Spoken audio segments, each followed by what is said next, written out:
as I grabbed my paper, I ran into, by the way, I break the 3-finger rule that Anthony taught. So, my notes, I wasn't taught that when I first learned to flow. But to give you an idea of how messy things can get, like this is an old flow. So it's not pretty. The three-finger rule would probably help with my organization.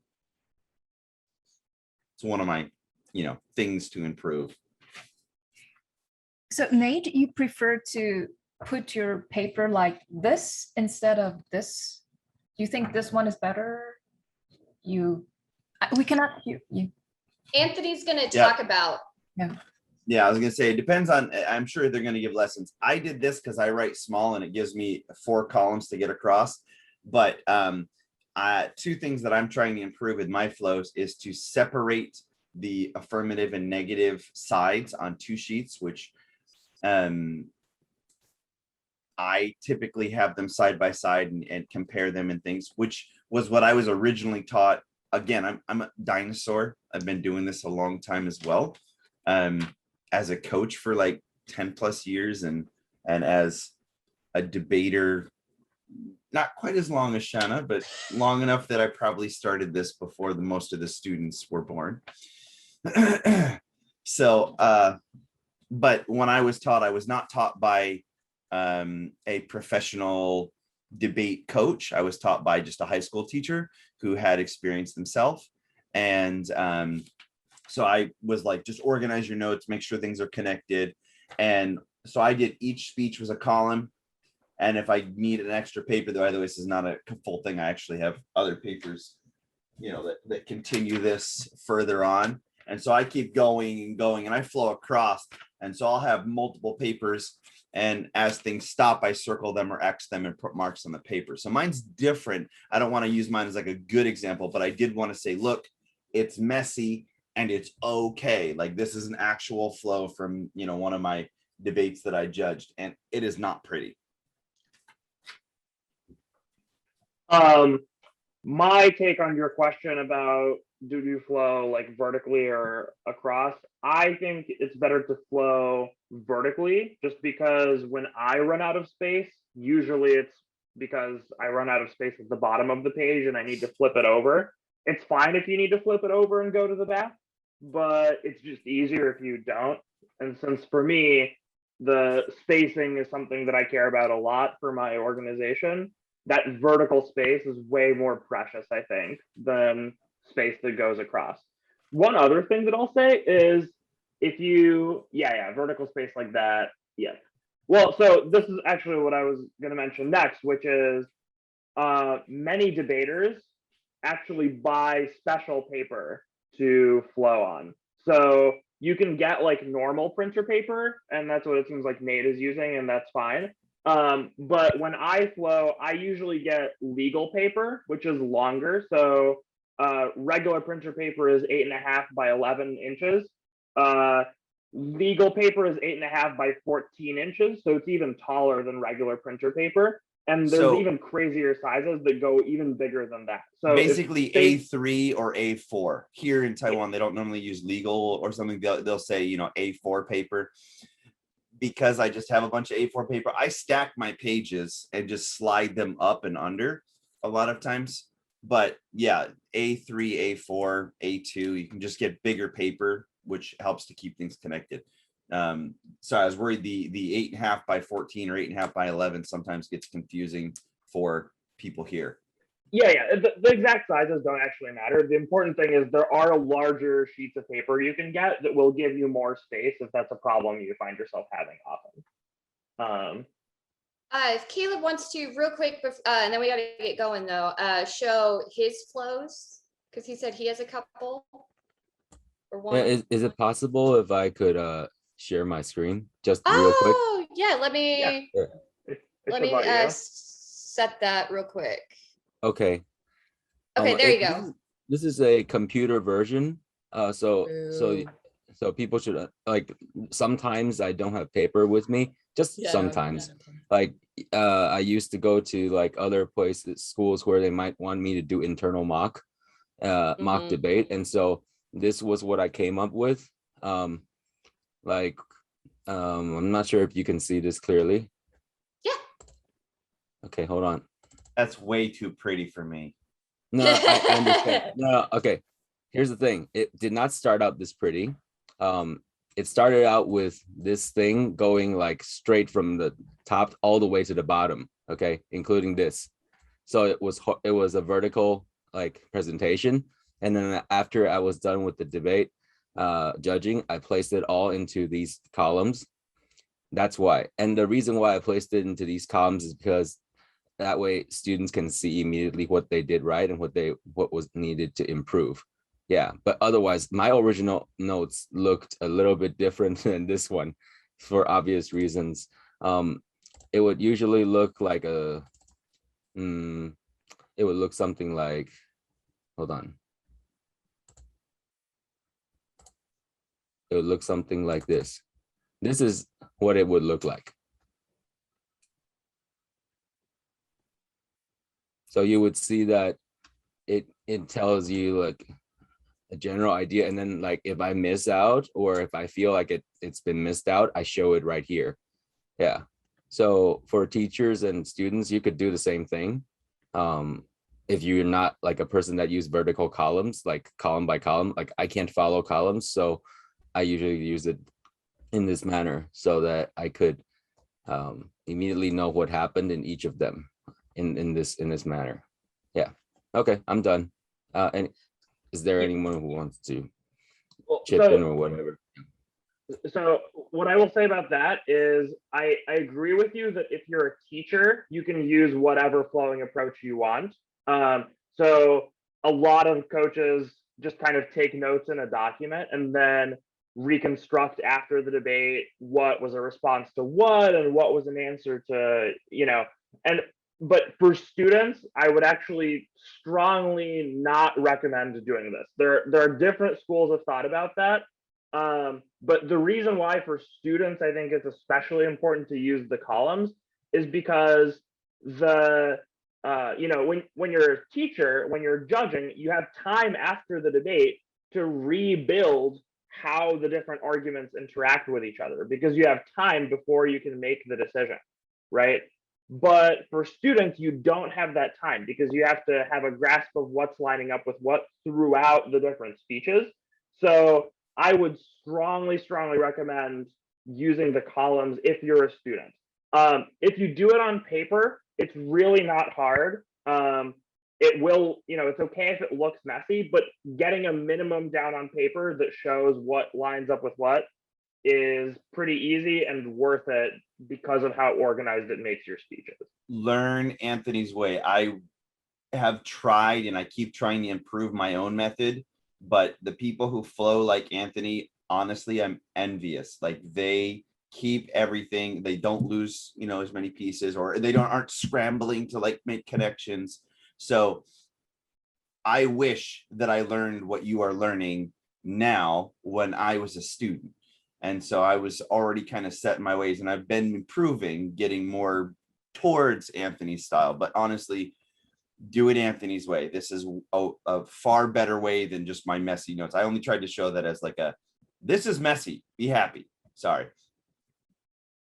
Yeah, totally fine. And a good point. It's fine if it's messy. It's just the columns at a minimum, I think, are really helpful. So really quickly before we start the debate, since I want you all to flow the debate as we're watching it and try to make a decision about which one of us won at the end, right? So that's why I asked you all to get paper, and that's why I asked you all to get the pens. So quick review. We have 2 pieces of paper. Can someone tell me why?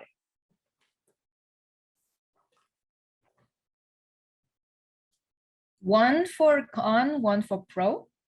No? Exactly. Bingo. You have 1 page where you flow the debate about the pro contentions and 1 page where you flow the debate about the con contentions. Great. Sorry, why not just put it on the same paper? Is it because of the space? It's usually easier to keep organized. And For our examples so far, we've been using just a small piece of a debate, right? So we would use like one contention for each side. And in this debate, we've also kind of reduced the amount of content. We're trying to make it as simple as possible. But in competition, when each team has multiple contentions, there's a lot of complexity to each side's arguments. It really helps, I think, to separate it out just so it's easier to follow what's going on. But if one sheet works much better for you, again, this is for you. It's not, I'm not here to tell you what works well for everybody. Everybody takes their own notes. And since you're judging, what matters is that you get down the information and not really. Because it's a workshop, I'm going to still try it Anthony's way, even though my way hasn't been that way. And I really recommend everyone try that, because whatever you start to do is probably what you're going to continue to do. And it's hard to get out of that. And I wish that I learned it Anthony's way. So really, even though it's not normal for what you've done in the past, give it a shot. And workshop's the best time to try something new. Yeah. Okay. So columns, right? So I've mentioned, we keep repeating, we're flowing in columns. Each column represents what? One for constructed, rebuttal, summary, and another summary, pro summary, and con summary. Yep, the final focus is what you're thinking of. Yes, exactly. Yeah. One column represents one speech. Great. When you flow the constructive speech, do you need to line it up with anything?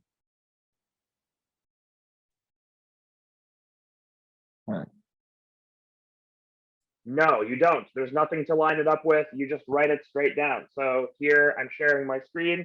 Here you can see this is my pro piece of paper. And if I wrote the constructive, I would just write it in a column right here. All right. When I write the rebuttal, do I need to line that up with anything?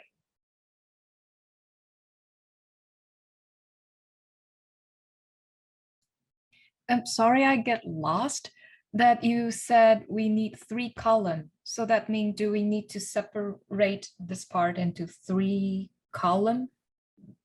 No, Yeah. I didn't, if I said that there needs to be 3 columns, I didn't mean to say there were supposed to be 3 columns. It's 1 column per speech.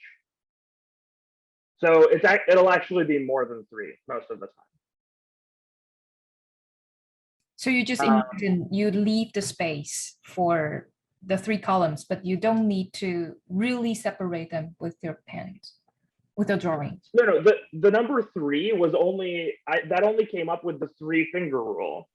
So it's not 3 columns. However many speeches there are is how many columns you'll need. So actually, usually, let's take our pro sheet here. We have our pro constructive, that goes first. Then we have our con rebuttal, which will go something like this. Right? While we're here, notice.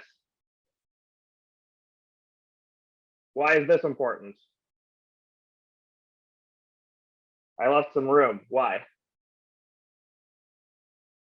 Because you have to write down what the opponents say. Exactly. The responses are going to go here. I need the room to write all of them down so it all lines up. Great. Why did I leave this?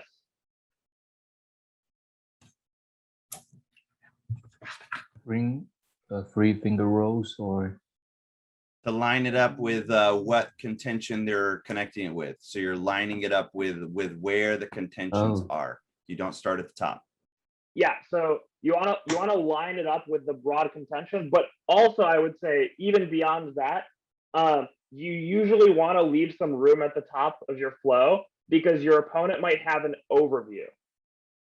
If your opponent starts their speech by just summarizing their argument before doing line by line, you want to be able to write it down up here so that it's not crowding your stuff that's lining up with your actual line by line. You'll see what I mean by this when we do the practice. But yeah, you usually want to leave space at the top. Okay, so back to showing the columns. We have our pro constructive, our con rebuttal, then the pro summary will go. They'll say an overview, then they'll be like, they say number one, we say wrong. They say number two, wrong. They say number three, wrong. Then we have the con summary. The con will be like, I'm just going to focus on argument number two, extend it. Here's our original argument. They say their response, that's wrong. They say their other response, that's wrong. Then we'll have the pro final focus.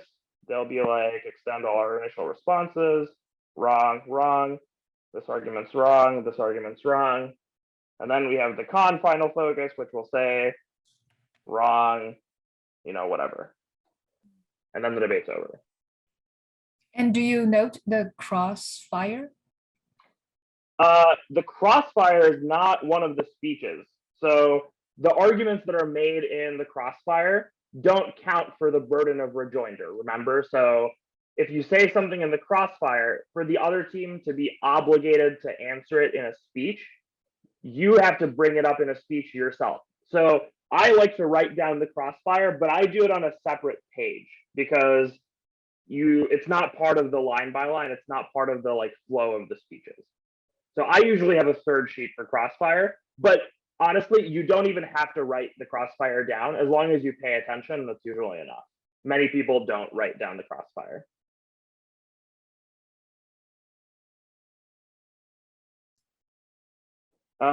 Wait, let me see if I can give you an example. Yeah, so this is not the style of debate that we've been doing. But so this is a debate that I flowed that was a debate between two Asian Debate League teams. So two teams that Dylan coached, our guest speaker from yesterday. And you can see this was the first negative speech. This was the first affirmative speech responding. Look, I left an enormous amount of space. And good thing too, because look at all this stuff the nag responded with, right? So I lined up all of this. For now, don't worry about what I wrote down. It doesn't really matter. It's not about the topic, and it's about a policy thing that has no public forum equivalent. But like, look at all the stuff that the nag said, and I was able to line it up with what the affirmative said, right? Which helped me follow along. And there were only 4 speeches on this position because the negative team decided not to go for this position. So that's why it ended so early. But the debate focused on this position, and look how many speeches there were about that. Look at all this. And then when I decided, I wrote down my notes about what was going on in green. Which I think Nate mentioned that. I have a color for the pro, a color for the con, and I have a color for my stuff.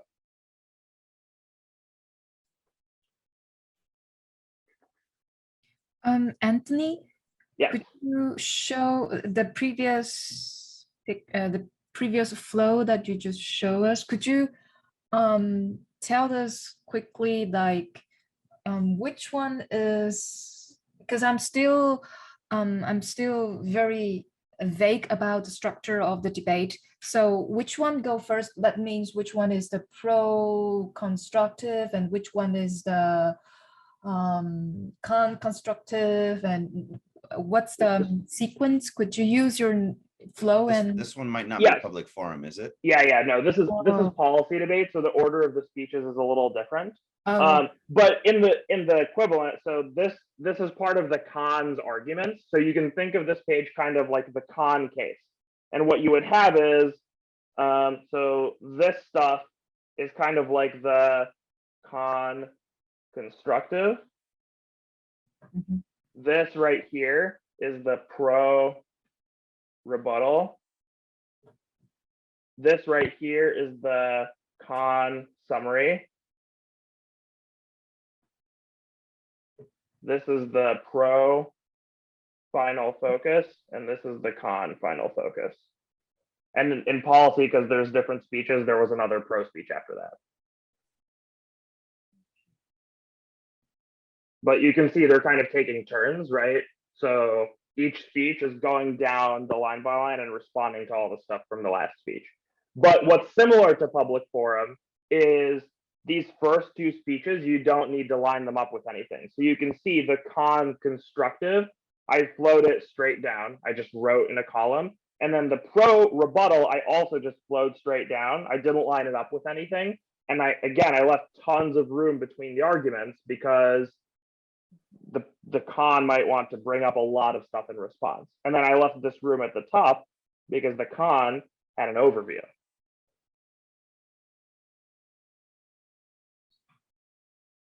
And I put that in. I would say do your best when we practice, realize that you're going to make mistakes. And then when you go, ooh, I should have done something different, next time you get to do it different and try again. I like Shanna's comment here. Flow takes a lot of practice because, again, I've been doing, as a coach, I've been doing it for like 10 plus years, and I still am trying to improve my flowing.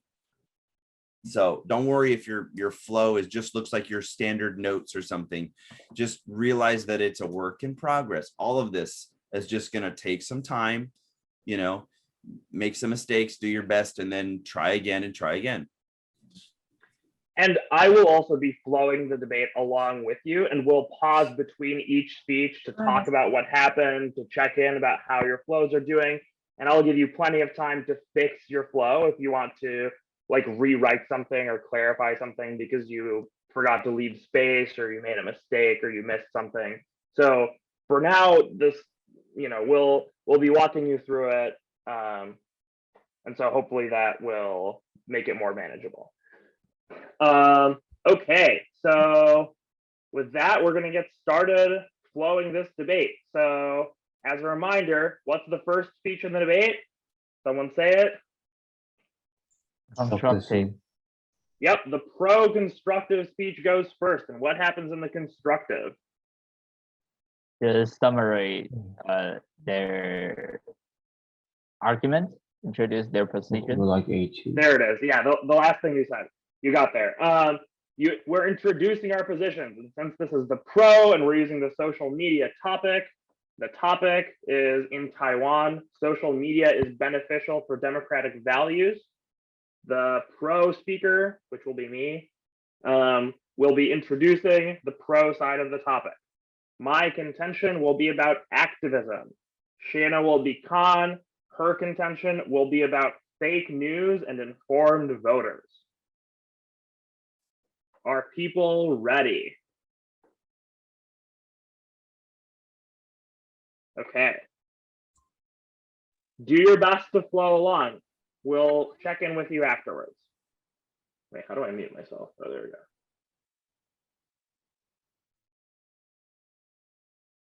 In recent years, a derisive phrase, 低头族, has been growing in popularity in Taiwan to describe a generation of young people with their heads buried in their phones, oblivious to the world around them. The visual, the tribe of bowed heads, while powerful, does not tell a complete story. Our technology and social media do sometimes separate us, but at other times, they serve as connective tissues across distances, helping us better our society together. In Taiwan, these connections make social media a powerful force for democracy. Thus, we stand resolved that in Taiwan, social media is beneficial for democratic values. Our contention is activism. Social networks have been vital for activism in Taiwan for two reasons. The first is attention. Conventional media does not fairly cover activist claims. Social media allows them to spread alternative messages to get the public on their side. Mirella Suga, media researcher at Central European University, explains in 2018 that the sunflower movement extensively relied on online platforms to document occurrences and keep participants visible because they felt underrepresented by international media. The second reason is crowdsourcing. Social media enabled student protesters to pool resources and sustain their operations over time. Bo Yu Chen and Dachi Liao, professors at National Sun Yat-sen University, wrote in 2014 that the legislative yuan was occupied and students were in need of resources. Crowdsourcing was an example of horizontal cooperation. It provided Wi-Fi, information, and network management. The movement also used crowdsourcing for news releases. This made it possible to utilize the internet in coordinating labor. The combination of these factors is what made the sunflower movement so incredibly successful. Morella Suga continues from earlier in 2018, writing that the CSSTA never finalized. The KMT lost power. It was the tech of the movement that contributed to its remarkable success due to organization and coordination. Now, why are activism and civil rights such important democratic values? We'll identify two main reasons. First, this activism is effective. Polls show that student movements organized through social media actually make society more supportive of democratic values. Lee et al., a group of social media researchers from Australia, wrote in 2018 that there was an upward shift in democratic values after student movements in treated societies, whereas LDV is declining in control societies. The differences actually get larger after the student movement in Taiwan. Second, activism itself is a democratic value. Activism represents people making demands on their government to change unpopular policy. This is the essence of democracy and government for the people. In particular, activism on social media represents a new form of democratic value. GovZero, which was the technology side of the Sunflower Movement, calls this idea liquid democracy, which is the only form suited to the information age. Shannon Liao, cited earlier, continue writing that democratic governance in the information age places stress on horizontal connection. This fits GovZero's liquid democracy, in which people contribute ideas in a process of collaboration without coordination. The conclusion is inescapable. For Taiwan citizens looking to weigh in on the future of their society and how they're governed, social media is an irreplaceable tool to gather resources and amplify their message. This benefit to democracy far outweighs the downside. Thank you.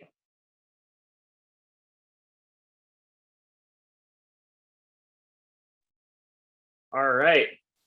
I know that was a little quick, but how did we do?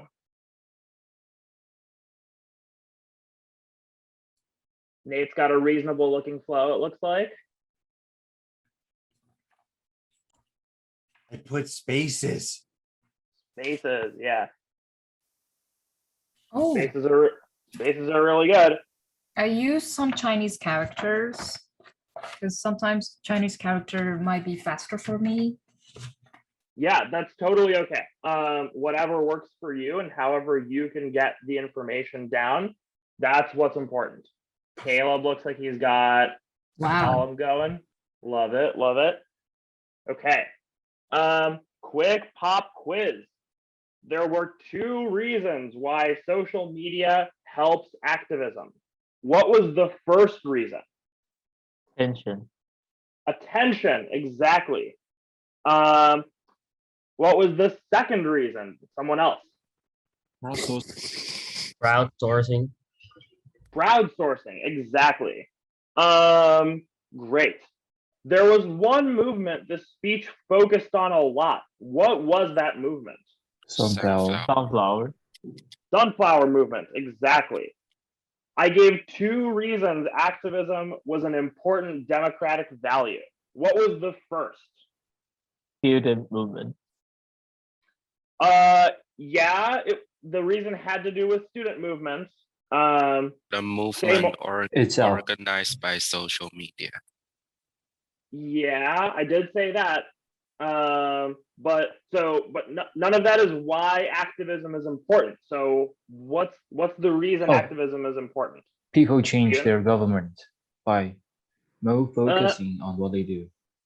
So that was the second reason. So the second reason was that activism is a really important part of democracy because you can tell your government to do stuff differently, and that's what democracy is all about.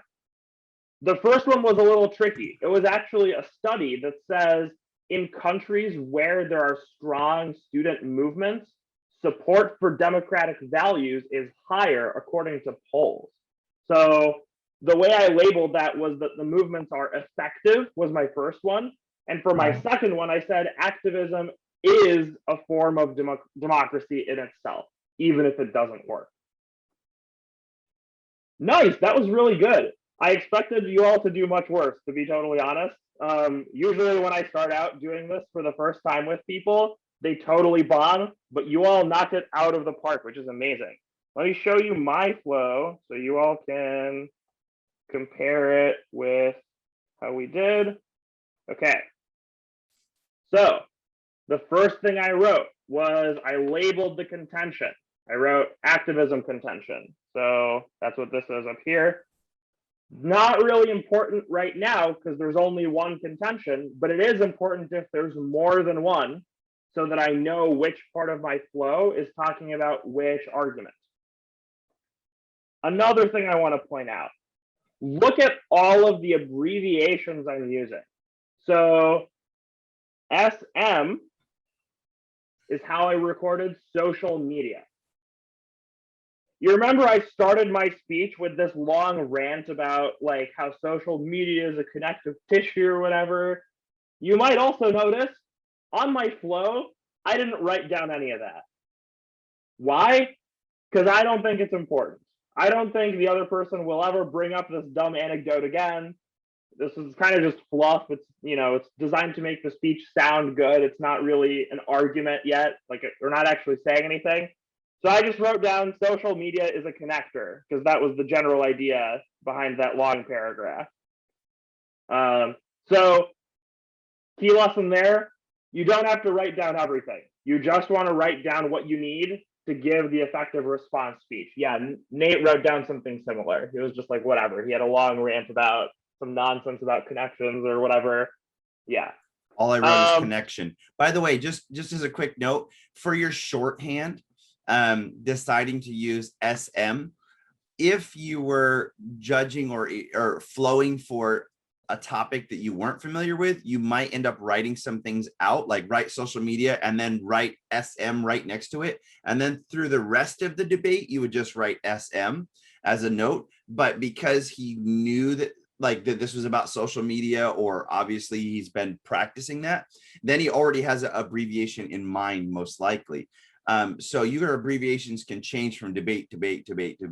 So it doesn't really need to be like every time I write SM is going to be social media for the rest of time, something like that. Just FYI for everybody. Yeah. Some other abbreviations I use, which again, totally optional, but just how I flow. So whenever someone says something increases something or something leads to something else, I draw an up arrow. So social media increases, oops, I thought that was a highlighter. Social media increases activism. For activism, I just wrote active. One, attention. This is a pretty common abbreviation for attention, ATTN, so I wrote that. MSM, mainstream media. Lots of people say mainstream media is MSM, so that was something that I remembered. This circle with an X through it is what I write to say something is bad for something else. So MSM, mainstream media, is bad for activism. It doesn't really talk about activists that much. You need social media, which arrow, aware. It leads to awareness. This right here, that's how I write down the site. So in my speech, I said, this is a quote from Suga, which they wrote in 2018. So I wrote Suga 18. And this line is how I record that there is a piece of evidence that's attached to this argument. Again, totally up to you how you want to do this. This is just how I record it. So you can see I wrote 1, attention, blah, blah, blah. 2, crowdsourcing, pool resources, Chen 14. Social media, K2 is how I write key to. So it's important for the sunflower movement. Suga 18 again. Activism, O/W, which is my shorthand for outweighs. It's really important.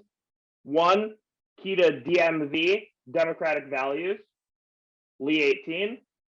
2, demands on gov, government. And then I wrote down the phrase liquid democracy because that was something that I made a point of earlier, which I feel like might be important, Chen 14. Again, this is not like the right answer. This is just an example of how you can write this down. So if you don't have exactly this, don't worry about it. But I will give you a second if you want to adjust something to make it look more like this. But again, you don't have to. Questions about this?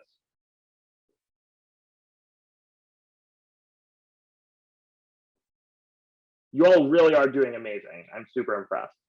Week 1 did really good too. So yeah, good work. So just curious, what would you do if you missed the, so for example, you wrote 1014 or things like that, but you knew they still listed a piece of evidence. So sometimes when I'm writing, I'm like, oh, I missed which piece of evidence. So do you just write like Ev or just draw a line? No.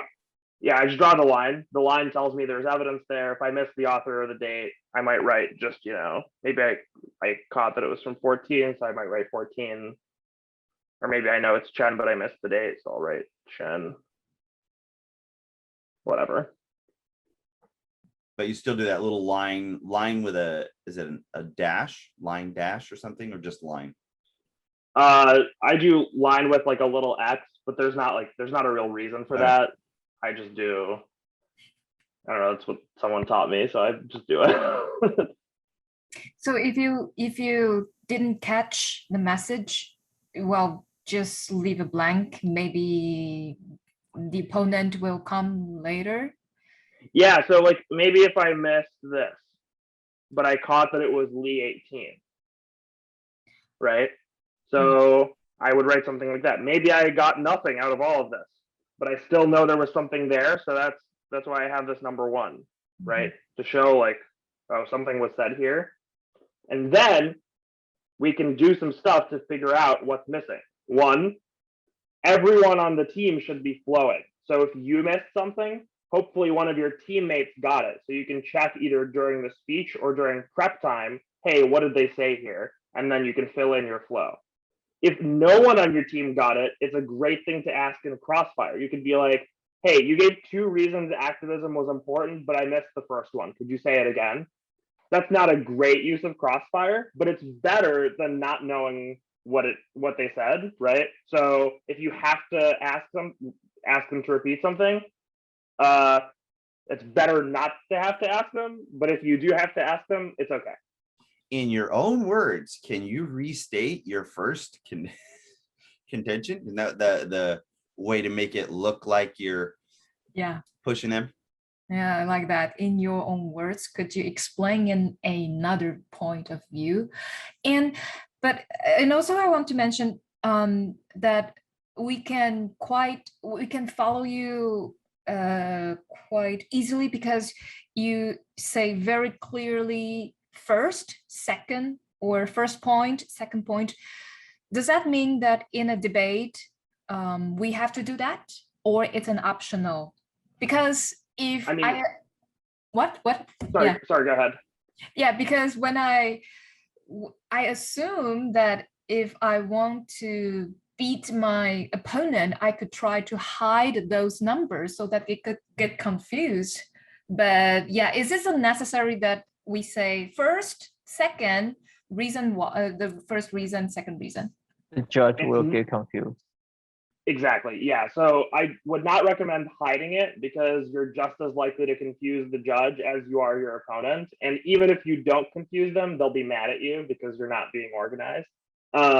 So it's not a rule by any means.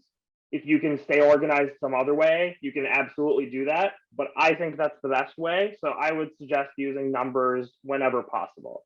Something else that probably helped you follow what I was saying, even though I was talking kind of fast, is that not only did I use numbers, but at the beginning of each argument, I had a short label where if you wrote down nothing else, you could write down 1, attention, and you have a general idea of what I'm talking about.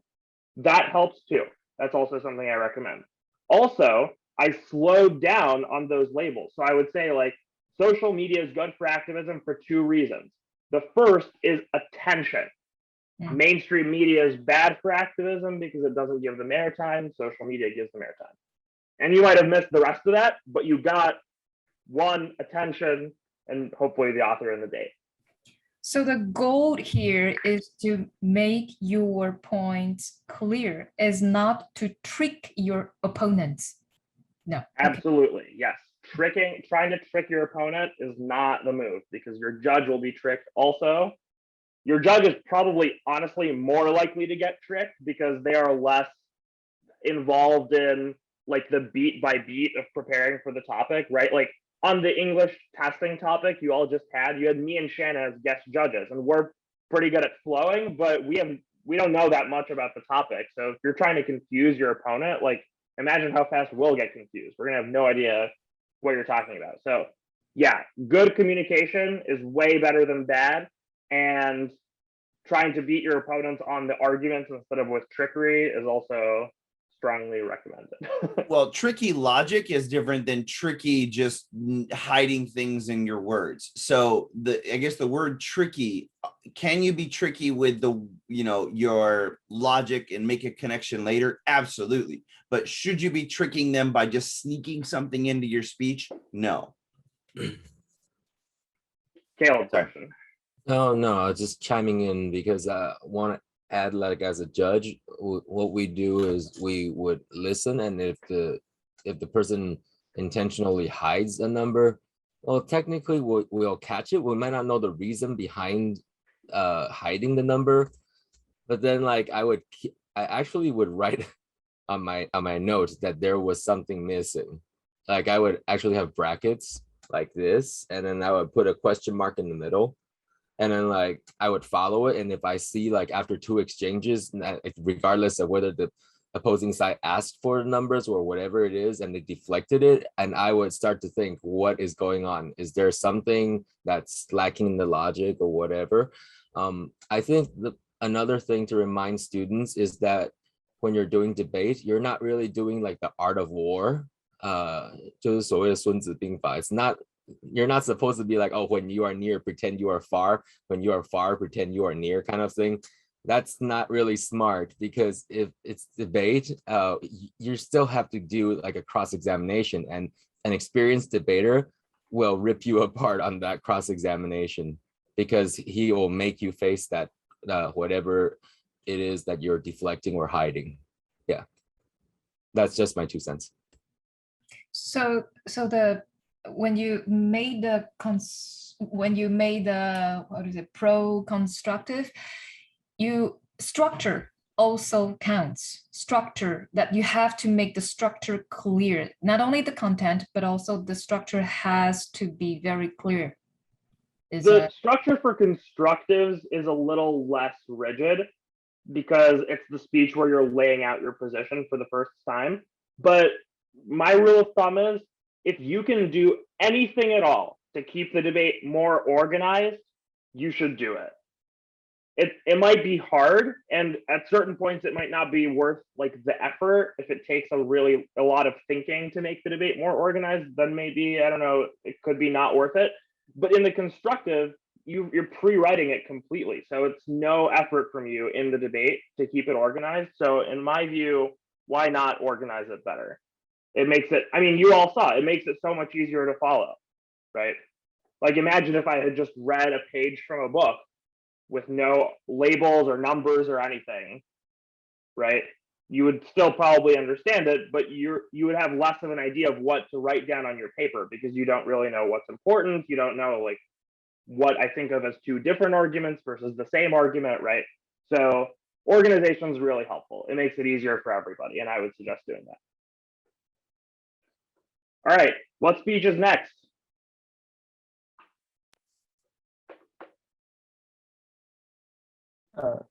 Rebuttal? Or, No. Oh, cons. Yeah, constructive. Yes, we need one more constructive.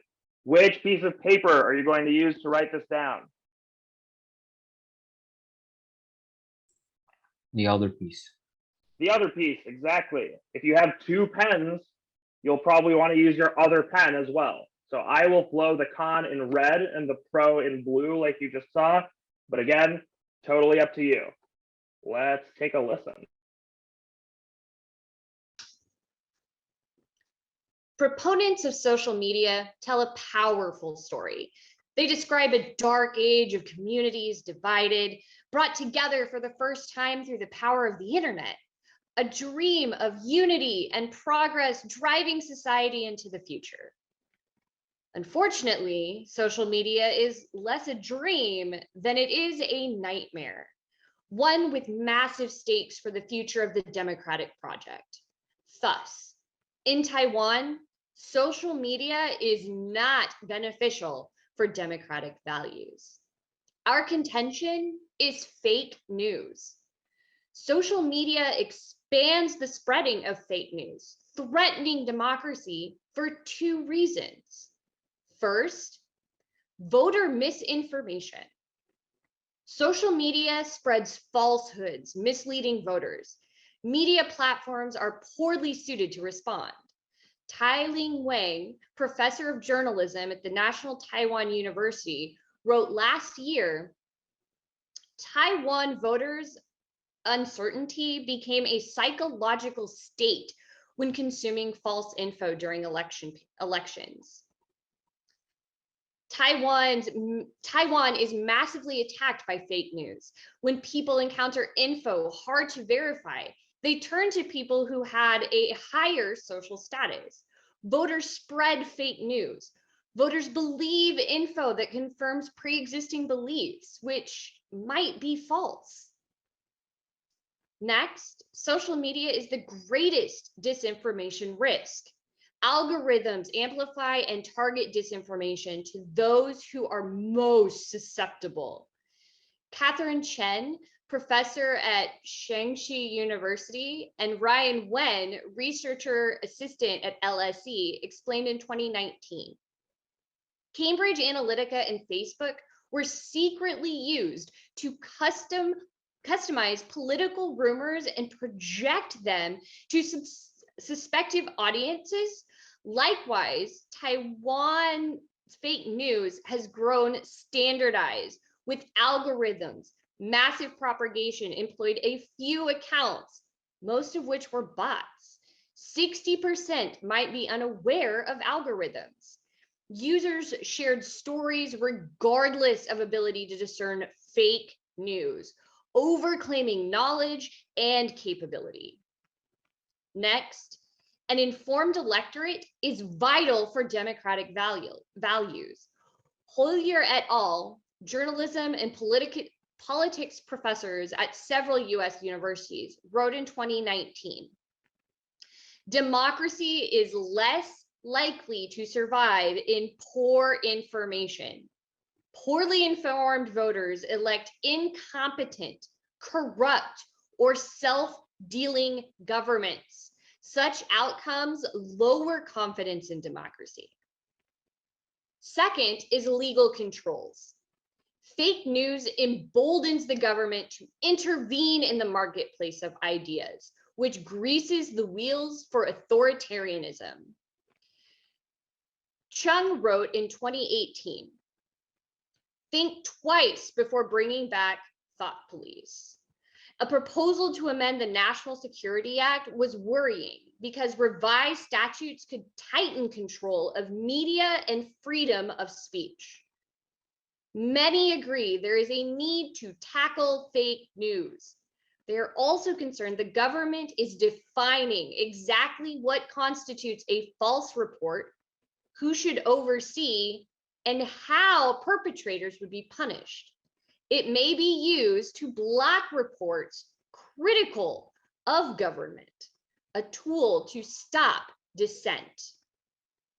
Don't be seduced by utopian descriptions of a social media that could be. Instead, we must grapple with the social media that actually exists. Regrettably, this means acknowledging that the social media experiment has failed and that its harms for democracy have outweighed its benefits. Thank you.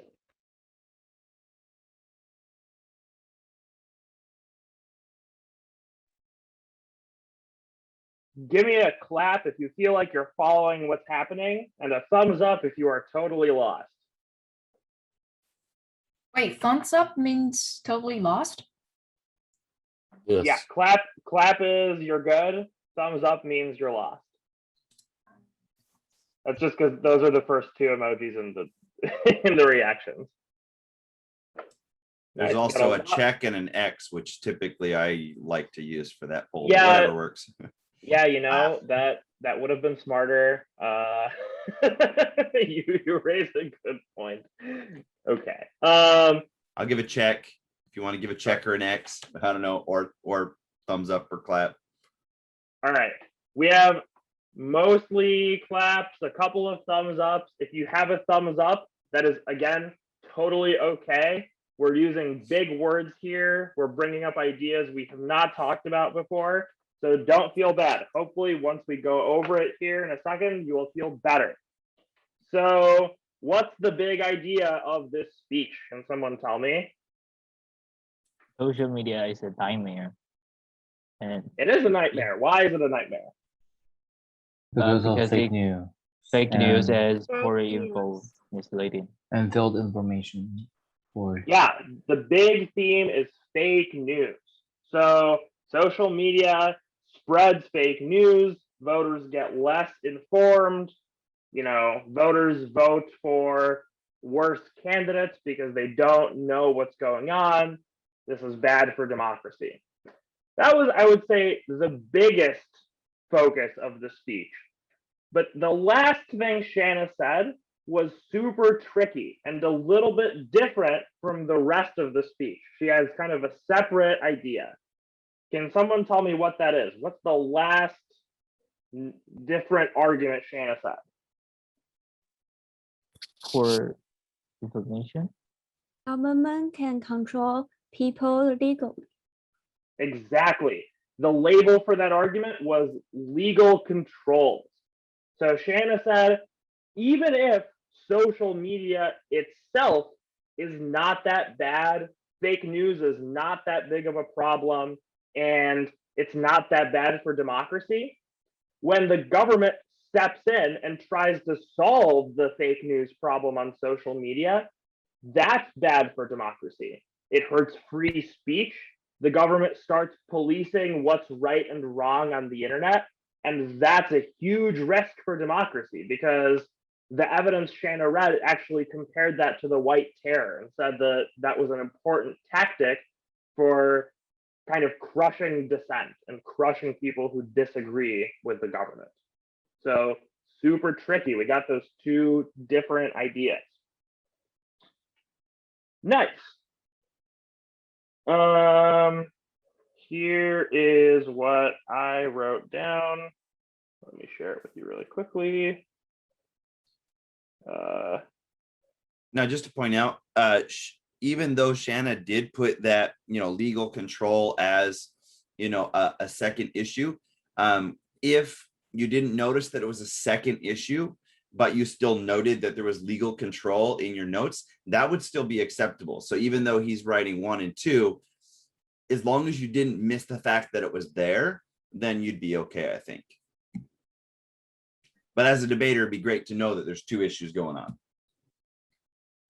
I get more lost in this part because I didn't get the numbers. It seems that when we have numbers like first reason, second reason, because I noticed that Shannon should use next, so it could be the number 3, the number 4. So yeah, just saying, well, yeah. So you see how Anthony's way of organization is very nice if you're speaking to a judge so that they don't get lost. And Shanna's reason lets you know if something's there, but you may not know if it's number 1 or number 2 or number 3. So even though it's still okay, and that's better than not having any type of thing. Sorry, I hit my mic. But you see already, you're saying, should I be tricky? You're asking that. Yeah. Or should I be organized? Yeah. See how nice it is when it's organized? Judges will love you. But I mean, for Shannon, if I want to like trick my opponents, I could highlight Shannon. I don't know. It's because I just don't get it. Maybe you get it very well, but I get lost in her. Well, think about this. If Shanna stands up in her summary speech and says, my whole focus is about legal controls now, it's like, this is what I'm talking about, and you missed it the first time, you're going to be like, what's going on? I have no idea what's happening. You're talking about this legal controls thing that sounds like way different from your first speech. I'm so confused, right? If you're judging, we do not want you to feel like that. And by the way, just we're all bashing Shanna's organization here, so I just want to say, I did write both of these speeches, so it is all my organization. We should not blame Shanna. If Shanna were to write this speech, I'm sure she would do a far better job. But the point of this is we're trying to show both good and bad examples, or not, if not bad, then slightly worse. So you can see why it's important to do some of the things we're talking about. We don't want to see angry Shanna. Sorry, Shanna. No. Right. So sorry, so Anthony, you purposely do that? Did you purposely do that? Oh, yeah. okay. So Shanna's thing is deliberately a little less organized here, partly to try to illustrate what we're saying. So numbering an organization, great. Not numbering, very confusing. Avoid. But Shanna did have some numbering here, and by Shanna, of course, we mean like this thing I wrote.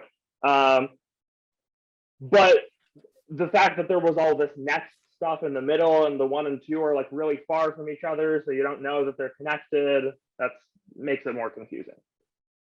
Questions about this speech? I have a question. Yes.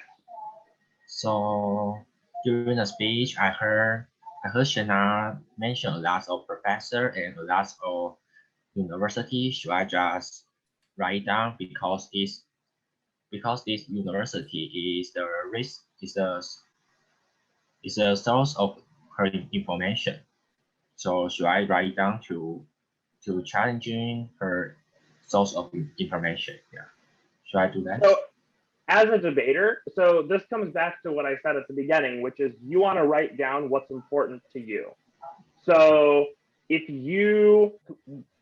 what I would be doing as a debater is I would be listening for what qualifications they say. And if they say some qualifications that I want to challenge, that's when I would write it down.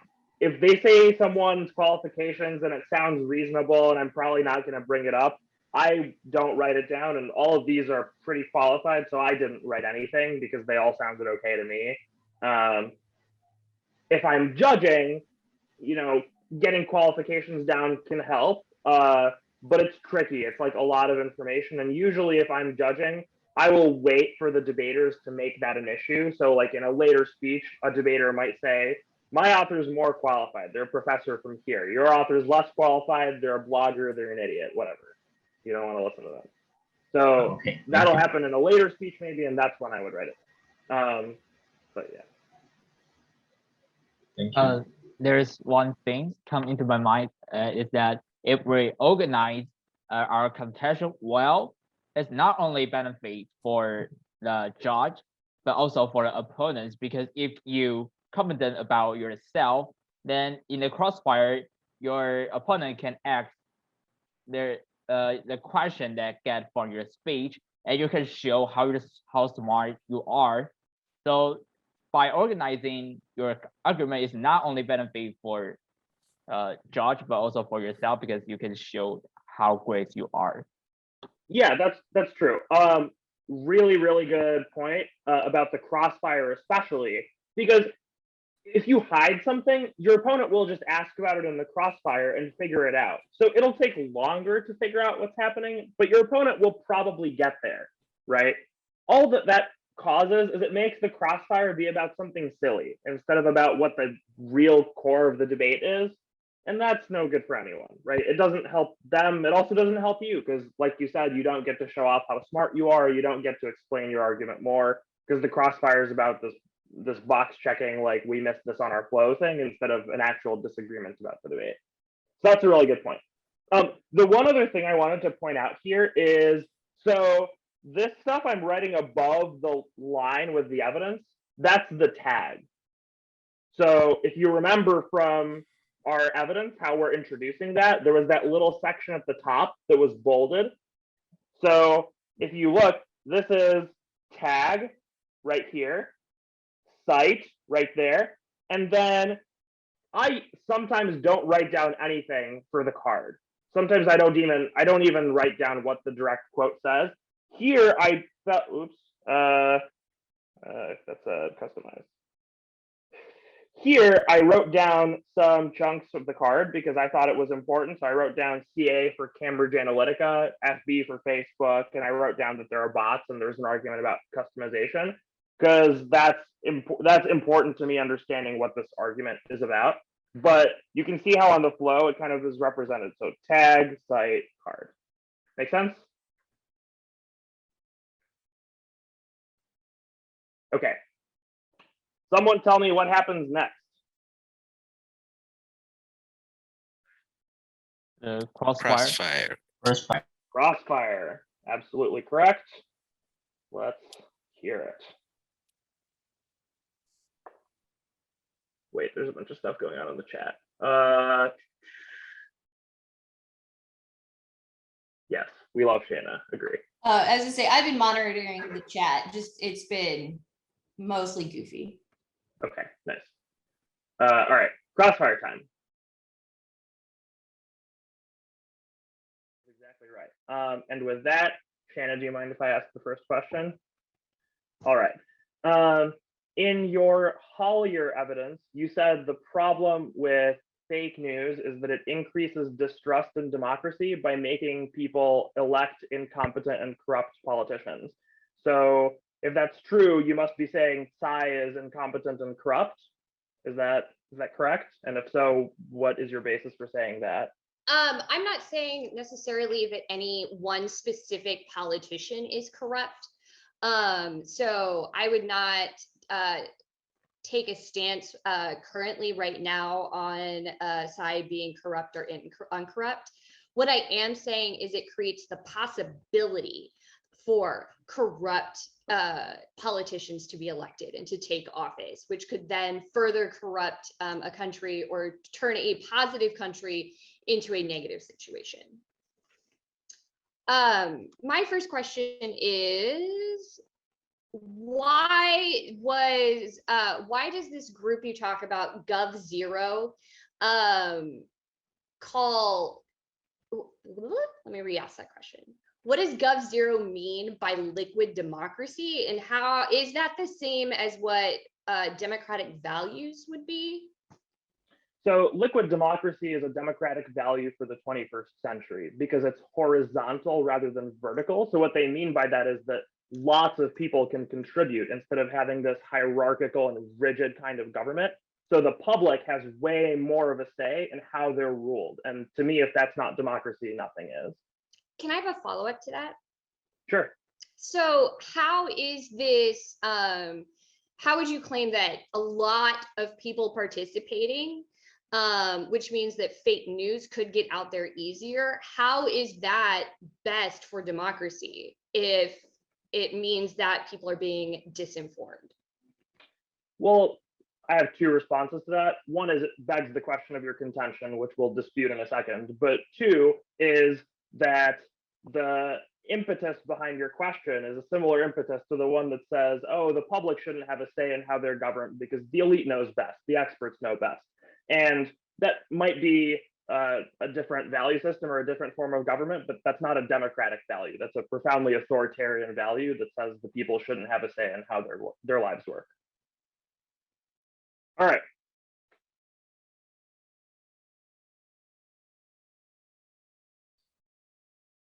How do we do with the crossfire?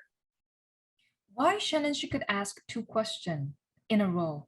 Is that great question? She have asked for. Yeah, great question. So you might have noticed that. So this was actually something I wanted to point out is many of you were concerned about how do we make sure Crossfire stays organized? How do we make sure Crossfire retains its structure? And what I want to highlight here is that both of us are being extremely polite to each other. There are norms, right? So before the crossfire started, I asked Shanna, can I have the first question? She nodded and I asked. Then Shanna wanted to ask a follow-up. So she asked me, can I have a follow-up? And I said, sure, because I want her to say yes if I want to follow up in the future, right? So we have these norms for how Crossfire should work. And basically it just means, we want to be as polite to each other as possible so the Crossfire can keep its structure. So you mean Shannon, she could say, you could say, no, I don't want you to follow. Well, of course you don't say, but you could you politely refuse her? Yeah. Sorry, well, I need to ask something really quick. We'll get to that in a moment, and then ask your question because it is your turn. But yeah. if you have a follow-up later, she may tell you no. So yeah, sorry. Yeah, no, that's totally right. I wouldn't even say it's rude, right? Like if I just had asked what I wanted to ask, but if I was running out of time and I had something I needed to get to, it's totally fine for me to say no and be like, no, I need to ask a question because I'm running out of time. Here's my question. So, but I didn't have anything super pressing to ask, so I was like, whatever, Shanna can ask a follow up. Does that mean you give her the chance to attack you? Well, yeah, but it also gives me a preview of some of the stuff she's going to say. So, for example, here, what it gives away is she is going to rely a lot on saying that my argument, which is that social media boosts activism, is undermined by her argument about fake news. So she kind of tipped her hand and said, she's saying if she proves social media spreads fake news, that also proves social media is bad for activism because fake news is bad for activism, right? So that was kind of the theme of her question. And she gave that away by asking the question about it in the crossfire. So yes, it does help her make her argument a little bit, but that's good information for me to know. So there's some trade-offs involved, right? For new debaters, realize that judges, again, rarely are going to be trying to give you points from the crossfire other than points in the, hey, you are a nice person, or you are, proving your credibility, but your actual arguments are going to have to be brought up in your speeches. So even if you gave them time to ask you a few questions, you didn't lose any points in that regard. If anything, you're like, oh, he's very polite, so long as you still have some of your own questions. Wait, you mean in crossfire, the points does not count? Well, I mean, I didn't write them down, so I didn't even record this. I was just paying attention to it. So it counts in that it lays the foundation for something to happen in a speech. And you'll see that all of these questions that we brought up will come up again during the actual speeches. And the hope is that because we asked about it earlier, the judge will be primed to understand what we're saying better when it comes up in the actual speech. That's the hope. Rarely do we lose or win debates in crossfires. The crossfires are helper speeches that will make your actual speeches better. So you pointed, the thing that I was trying to point out there that you said is it will come up later in the speeches. That is critical for judges, because if you do bring something up in the crossfire and then are like, oh, I won that, and then you never bring it up in a later speech, what? Why would you do that? Kind of a thing. So bring it up in the speeches is to follow up that crossfire is critical. So that was my point by saying, it doesn't count, but it does count. It is logical. Sorry, I didn't mean to just say crossfires don't count. They do count, but the speech is where it's won or lost. All right, what happens next? Rebuttal. Pro rebuttal, very good. So let's hear that. From now on, I'm going to make these breaks a little shorter because we are taking forever to do this. And I do want to give you all some time to prepare for your debates. We've built some time into the schedule. So yeah, we'll try to keep the interludes between the speeches a little shorter in the future. Okay. So yeah, pro rebuttal. You should be flowing on your first sheet again, everybody. Yes, good point. So remember, first sheet, red, now blue color, because this is pro, or what you use red for, yeah. So use your pro color and leave room between your arguments. Oh, yeah. We have 6 responses to their fake news contention. First, there is no impact to their contention. Fake news does not affect election outcomes. People do not change their votes because of it. Nick Aspinwall, a journalist based in Taipei, wrote in 2019 that experts say it is unlikely that Chinese influence played a significant role in the DPP defeat in 2018. While users made significant efforts, the seeds of discontent had already been planted by policy failures, leaving them eager to punish an underperforming party. Second, our activism contention turns their fake news contention. The alternative to social media is not a utopia where everyone knows anything and the news is purely credible. It's media monopolies, which are equally likely to spread misinformation, but are less accountable because nobody can call them out. That's our Suga evidence from our contention. And Mark Harrison, senior lecturer in Chinese studies at the University of Tasmania, elaborates in 2015, saying that activists, in alliance with journalists and other civic groups, began a campaign against the concentration of media in Taiwan.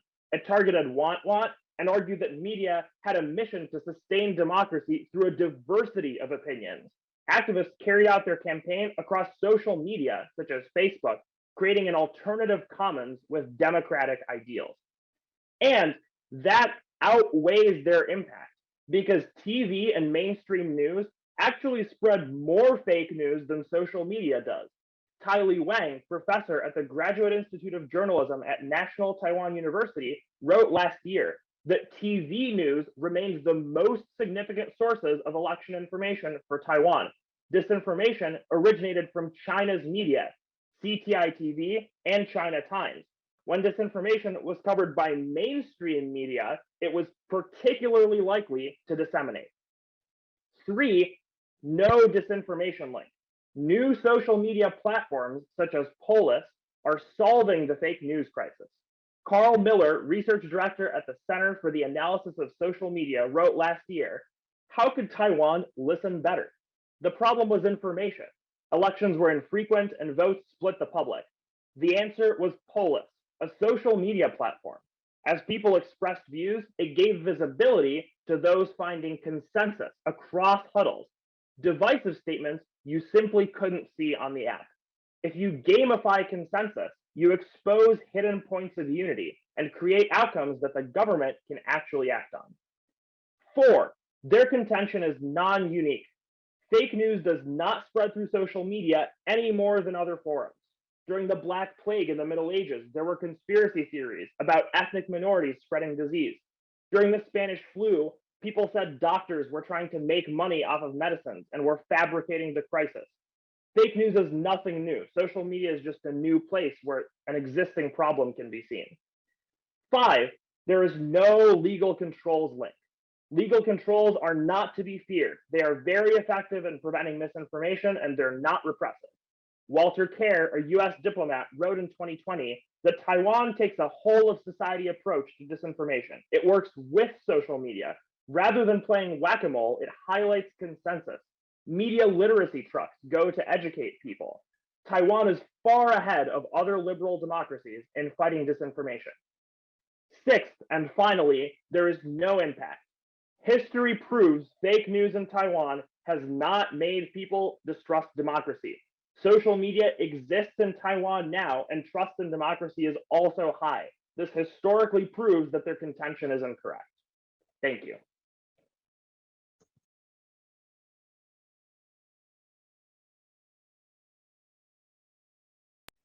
All right. Pop quiz. How many arguments did I make? 6. 6. 6 arguments. Nice. What was argument number 4? About the problem of fake news, how to solve it with the platform to let everybody have the chance to say what they want. Oh wait, Nope. it's not what they want. Wait, hold on. Yeah, the fake news speeches, but I think I lost some of the points. The thing you're saying is something I said, but that was number 3. Oh, maybe not unique. Non-unique, exactly. Sorry.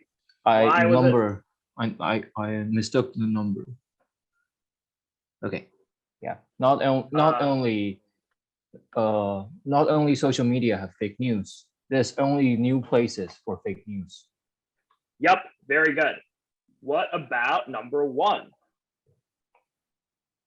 There's no impact. Yeah, why? But because they didn't change their choice of vote and didn't change, and you provide the evidence by following. Yep, no effect on elections is what I said. So it doesn't hurt elections. So key things I want to highlight briefly here. 1, look at this. I have my numbers clearly indicated. This will be used to organize the speeches later on. It's really good for line by line. 2, I'm not lining anything up with the original constructive. I'm just making sure that my fake news responses are next to the fake news contention. That's all I need to do, right? I'm not like lining up the link with the link and the impact with the impact. I'm writing straight down still, as long as it's all in the same general area of my flow. You'll see in a few places I missed the author. So here, I have no idea who the author is. That's okay. I made a note, like we said earlier. I drew a line to show there was a piece of evidence being cited, and I missed the author. So that's okay. Some places there was no evidence cited. So the non-unique argument, I didn't cite a piece of evidence.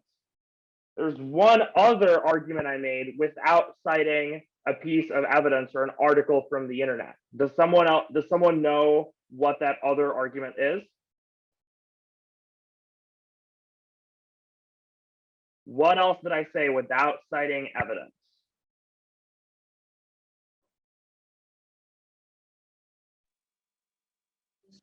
The Black Plague. Yeah, the Black Plague. Well, that was part of number 4. But yes, you're right. I did not cite a piece of evidence for that. I just said that off the top of my head. So you have no reason to believe me. I could be making that up. I have not quoted anyone. Number 6 also does not have evidence attached to it. I just said something. I was like, trust in the government is very high. Didn't quote anyone. I'm just saying it. Might be making it up. No way to know. Impossible to say. And nobody noticed my hang loose. Hang loose here in Taiwan means 6. This is 6. Oh, really? Okay. Yeah, that's the hand signal for 6. I was like, 6. Hang loose. American culture, yeah. This means hang loose or relax. All right. Time for the con rebuttal. We're going to flow the con rebuttal on the pro sheet of paper because the con is responding to the pro contention. Everyone ready? Nate messages me and asks, which note-taking app do I use? I use OneNote, but for you all, you should not be using a computer app. I am only doing this so I can show it to you on Zoom. I mean, I guess you can if you really want to, but I recommend actual paper. What if your tablet runs out of battery in your debate? Disaster. You don't want that to happen. Paper cannot run out of battery. So yeah, con rebuttal. Let's hear it. In response to the affirmative or the pro team, we would like to start first in response to their information helping social movement spread. Our first response is that information is not what helps social movement spread. It's the attention the social movements get. Social media creates attention in the short term, but undermines it in the long term. Tufekci in 2017 wrote, China has a 50-cent party. They do not respond to criticism. Instead, this party posts on unrelated topics to create alternative focal points, to create appearance of something important. This makes sense if attention rather than information as the key, as social movement needs. Without attention, information means little. Juvenal wrote about how demands would be diluted by bread and circuses. In the 21st century, the same dynamics hold. but the circus is online. Next is that social media fails to promote democratic values. Who in 20 explains, the speed afforded by protest is as much its peril as its promise. Spontaneous movements are prone to tactical freezes. They are often leaderless and lack the culture and the infrastructure for making decisions. Third, social movements in Taiwan do not by themselves create democratic values. Fillion in 2010 explains, challenges and contradictions characterize Taiwan's social movements. While freedom to protest has been won, be it low wages, environmental degradation, discrimination, suppression of local cultural practices, people can be rallied under democracy. However, many concrete grievances are still aggravated in spite of the democratic institutions. Activism is not enough. Finally, governments work to undermine social media or social movements in order to break them down. We can look to different histories, such as in the United States, where the CIA will infiltrate social media groups in an effort to break them apart and segment them so that they fail. Just because this happened in the 60s and the 70s does not mean that it can't also happen here in Taiwan and online. China's 50 Cent Party proves that this ability and this tactic of breaking apart social movement groups is alive and well in Taiwan and working, meaning that all of the arguments the pro team is giving you do not apply. They have no relation and no impact on the round today because they can't solve long term. Thank you.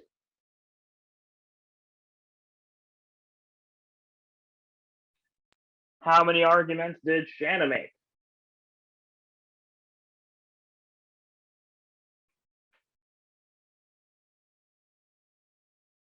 Nate got 5, it looks like.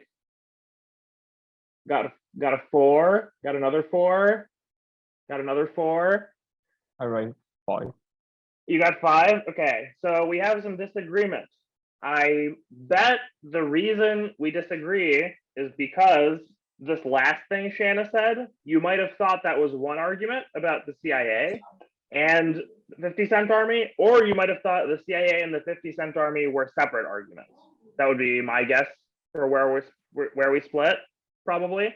You know what would solve this problem? Numbering. I got 5, but it's totally reasonable to say 4 because the CIA example and the 50 Cent Army example are kind of similar to each other.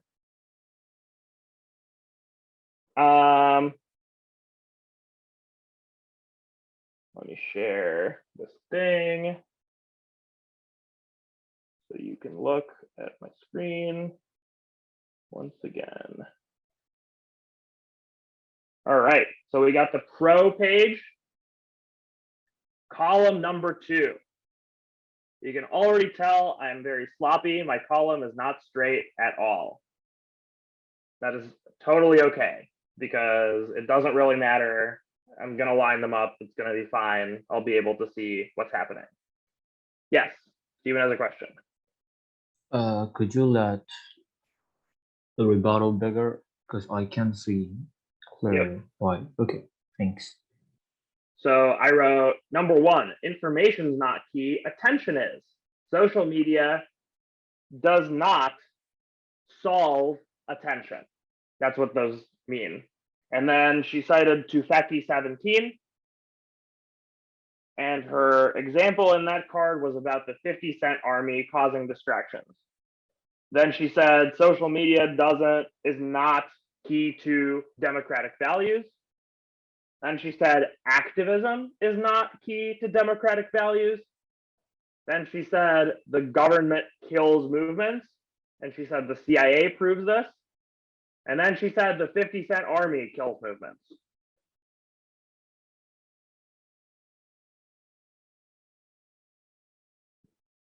Once again, leaving space, really important.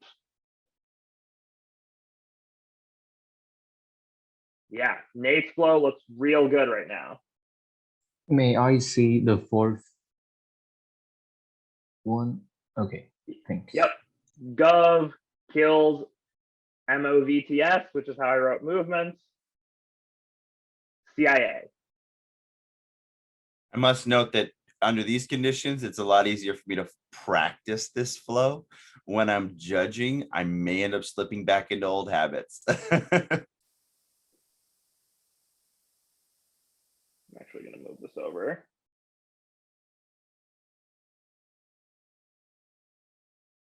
To make it straight. We good? Questions about the rebuttals?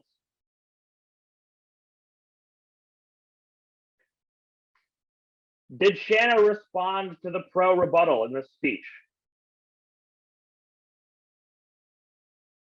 Nate's shaking his head no. Nate is correct, and she does not have to.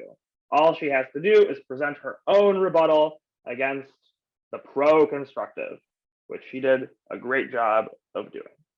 Which is in public forum debate style. So again, this is why there's different debate styles with different structures. So in public forum debate style, your focus is all about, going after their constructive speech during that rebuttal.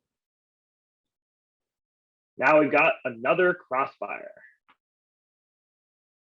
Go ahead, because I had the first question last time. You go ahead, because I am blanking on a question at the moment. I have to review my notes. Okay. My question for you is, you said that social movements are doomed to fail in Taiwan because of disinformation like the 50-cent party. The 50-cent party existed while the sunflower movement was around. How did they succeed? I mean, they clearly did. Okay, so a couple of things. One, my first response to that question is, one example of success does not mean success for all other instances in the future.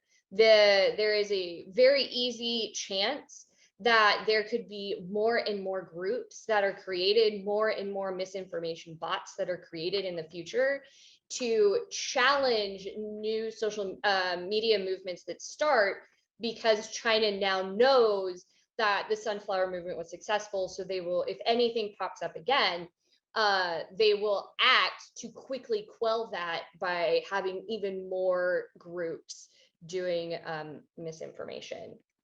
And then the second thing is that the sunflower movement has been successful in the short term, but we don't know how long these successes are going to last. And if they're going to, or if they're going to be like reversed or overturned or changed in the future for the negative. So it's a lot, it's safer to overall to avoid social movements on social media. Does that answer your question? We'll return to this issue later. So my question for you is a trust in democracy the same as democracy being successful and being a true philosophical democracy? I'm not sure I completely follow what you're getting at. Like, are they literally the same thing? No, they're referring to different ideas. Like, trust in democracy is not sufficient for democracy to exist. The reason I was bringing up trust in democracy is because that's the warrant in your Hollier evidence for why fake news undermines the sustainability of democracy, the institution. But no, you're right. They're not literally the same thing. Okay.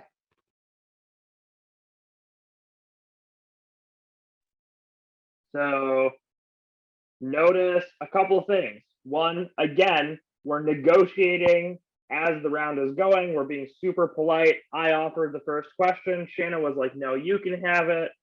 We're being super, super nice to each other. So that's number one. Number two, there are some questions being asked here, which as you're listening right now, you might not know where this is going. We're laying some foundations at this point. We're trying not to reveal everything we want to say. But I promise that in upcoming speeches, you will see where mostly Shanna was going. My question was not actually that good, but Shanna's question was a really good I want to preview of what quickly will note happen. that you were showing intelligence. Both of you are showing a lot of intelligence in your answers, as much, if not more, than your actual questions, because your questions are a little bit like sneaky, like what are you going for? But your answers are showcasing to a judge, hey, you know what you're talking about, which is going to be really important for a judge to feel you're creditable. Yeah. And you'll notice, so like Shanna asked me, is trust in democracy the same as institutional democracy? As I was answering this, I didn't know what she was gonna do with this information. So I kind of had a sense like, oh, this is probably a trap, but I was like, I don't really know how to avoid this. So I just said like, I mean, I guess you're right. But Shanna will take that answer and she will use it for something in this next speech. So keep a lookout for that. So you mean during Crossfire, when you the question could be like a hook or a background knowledge that you're going to the background material that you're going to use in the following speech or the following lecture? Yeah, exactly. So like the point I was making with my question was pretty obvious. I was saying, obviously your claim that fake news makes activism impossible cannot be true because there is activism and fake news now. So clearly there can be activism even with fake news, right? So I was being pretty straightforward. I was just kind of saying this. Shanna is being sneakier. She's laying the groundwork for something that'll come up later on. But she will refer back to the Crossfire in her speech and be like, hey, remember when Anthony agreed with me in the Crossfire? He totally screwed up. Here's how it's bad for him. Yeah. So she's, well, we can assume that she's not really asking the question. Instead, she's kind of paving her way for her benefit. Yeah, well, she's doing that by asking a question, but yes, she has a motive or a plan for why she's bringing this up. Yeah, and also I want to ask, when you said, when Shannon asked you, is that right? And you say, well, we'll turn to that later. Does that mean you don't want to answer her questions, or you also want to hide your treasures for the later use? Well, so I asked her a question, she answered, and then at the end of her answer, she was like, does that answer your question? I obviously don't want to be like, yeah, you got me. That answer completely defeated my argument, right? Because I still want to keep the argument going. So all I was saying was, for the record, I'm unsatisfied with what you said, but you can ask your question now. Okay. I think that's difficult. That would be an advanced speaking skill for non-native speakers, because usually when we saying refusing, we say no, I don't agree with you. But I think you demonstrate a quite good skill of being polite, but also at the same time, I don't agree with you. I think that might be a little bit difficult for us, for the native speakers. Avoid doing absolutes. So saying things like not entirely or somewhat, things like that are very useful in debate, because a lot of times people are saying, are you going to guarantee, is this 100%? And a lot of language learners are trying to do that, and instead just go with like where he was saying, well, we'll revisit this, or we'll come back to this, or just not giving up for sure yes or no. That somewhat is what I like to teach people to say. Just say somewhat or not completely. Yeah, that's authentic, because in our textbook, when you have a question, you have to answer yes or no, or to explain directly. But in the real world, it doesn't happen like that, well, every time. Well, yeah. Yeah, definitely a very good point. Okay. What's next? Anyone?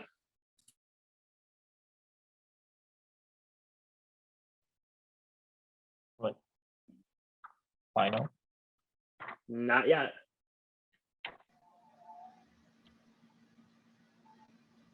Summary. Summary. Yeah, the pro summary is next. Exactly. So we'll be flowing this on the pro sheet of paper because I'll be responding to Shanna's con rebuttal. Pay attention because in this speech, I will start doing line by line. So here you need to start lining stuff up. Is everyone ready?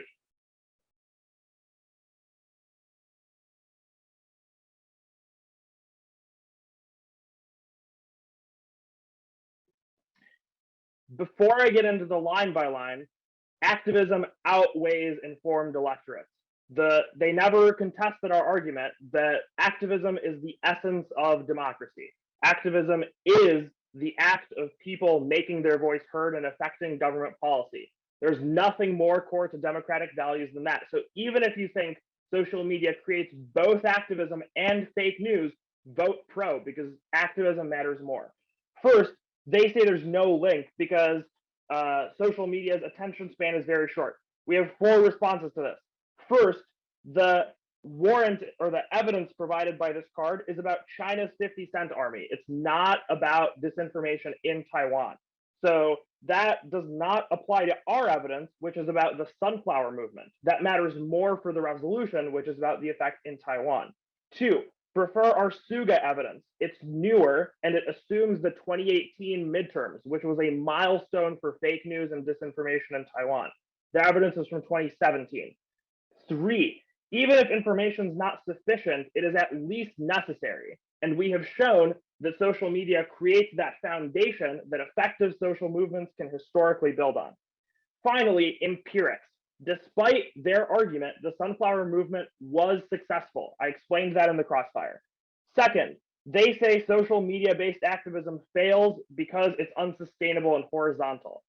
Our Chen evidence says horizontal social movements are good. They're actually more sustainable because there's no organization to collapse. The social movement can adapt and mutate to a new situation.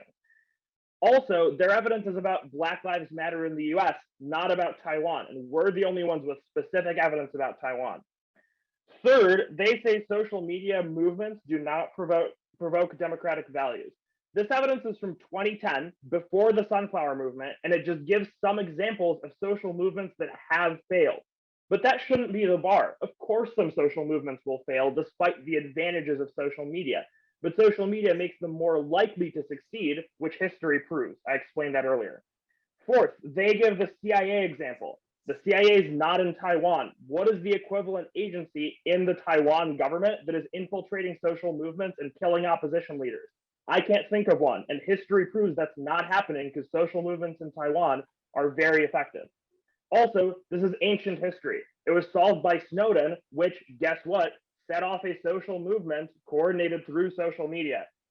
Finally, they give the 50-cent army example again. I answered that earlier. Go on to their fake news contention. I'm just going to make one cross application at this point, which is I want to make a note that the third argument I made, which was about the Polis social media platform in Taiwan, answers all of their arguments about fake news on the other page. It solves the reasons why fake news would undermine social movements, because it's a platform where fake news is disadvantaged. The platform promotes consensus-based ideas instead of extremism and disagreement. That solves fake news because it brings forward ideas everyone can agree on, which fake news by definition does not apply to. So it solves any reason social media would be self-destructive for movements. Thank you.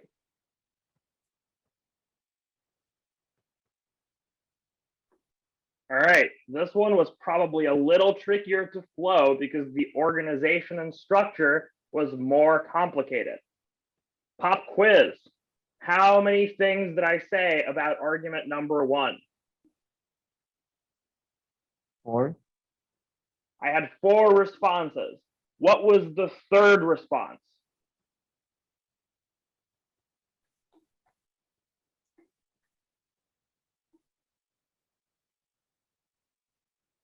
Insufficient information does not mean it's not enough. Something. Something So- like something necessary, or I don't know. Yeah, so information, I said information might not be sufficient for a social movement, but it is necessary for the social movement. So part of what you're seeing here is my label there wasn't that great. It was kind of long. So you wrote down part of it, you missed another part of it. This is something I want to hammer home right now. If you as a judge miss something, that is my fault. It's not your fault. It's my fault. So if, let's say, Nate has a great flow, but he missed like one argument, let's say, somewhere. What that means is I needed to emphasize that more. I needed to phrase it in a way that was easier to write down. I needed to repeat it.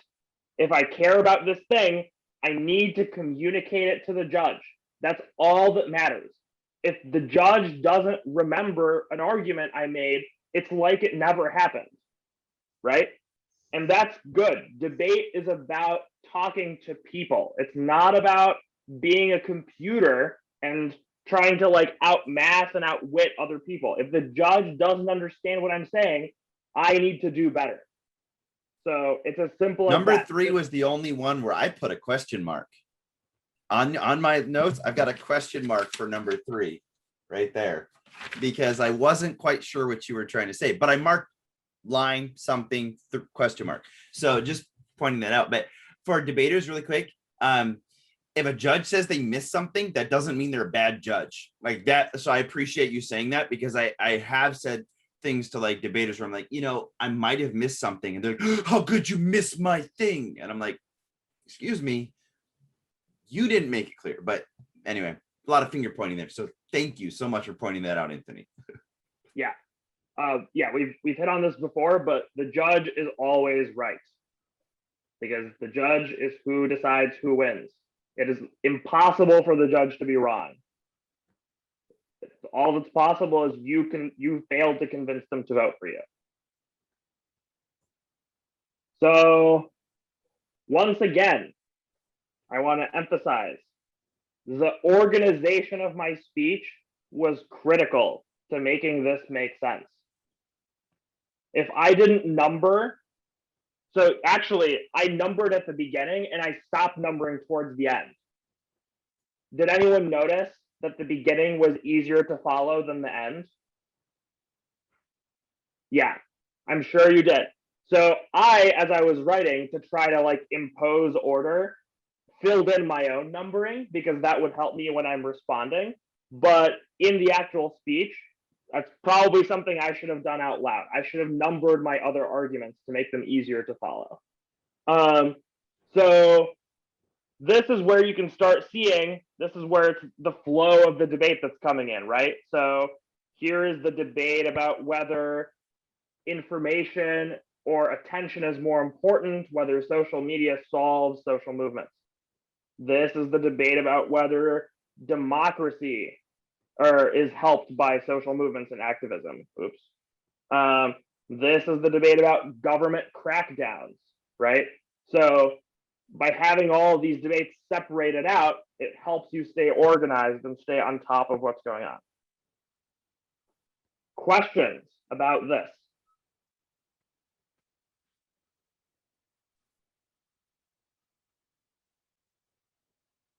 Can you give me? Can you explain what is the fourth reason of your first response? I kind of missed it. Yeah, so I used kind of a fancy word there, which was empirics. Empirics means history. It's things we can observe in the world. So my argument was the point I was making in the crossfire, which is it can't be true that social media makes activism impossible, because the sunflower movement happened while fake news and social media existed. So I said history proves you can have social media and you can have activism, because we know from the past that they can go together. But you, again, great point. If you're judging me and I say the word empirics and you're like, I have no idea what that is, that's my fault. I should have picked a different word. I should have said history. Because history is a word you probably know, unlike empirics, which is a word you probably don't know.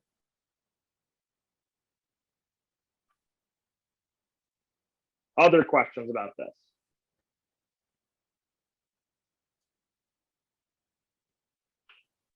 Okay. Let's do the con summary speech. So for this speech, you will need both pieces of paper. First, she's going to answer my attacks on her case from the rebuttal. Then she will push forward with her attacks on my case.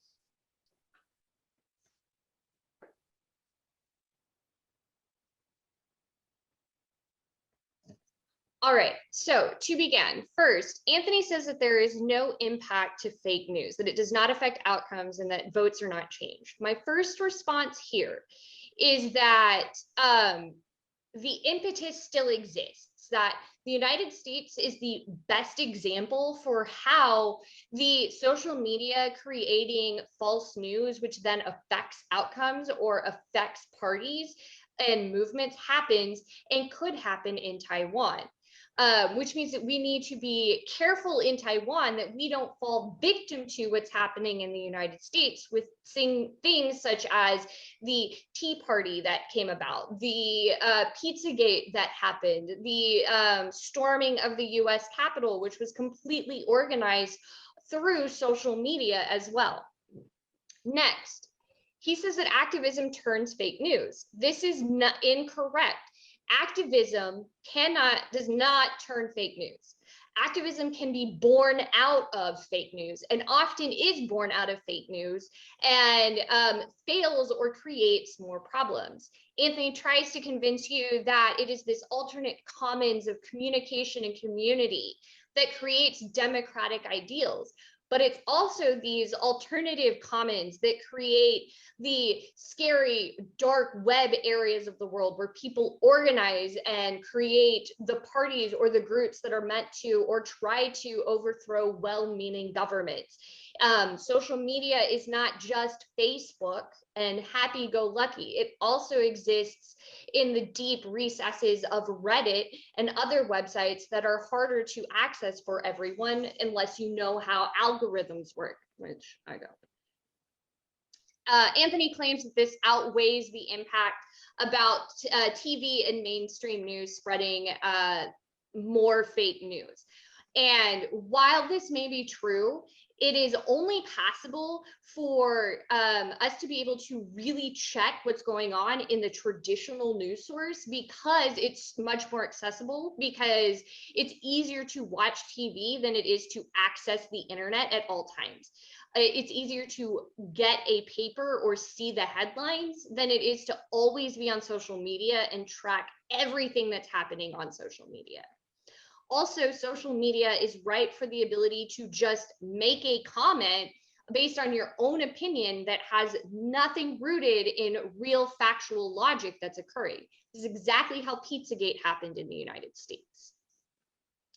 His argument about new platforms are solving the crisis is non-responsive, and it does not outweigh the fact that we have multiple scenarios where social media is actually, and new platforms through social media have created the ability to increase fake news around the world.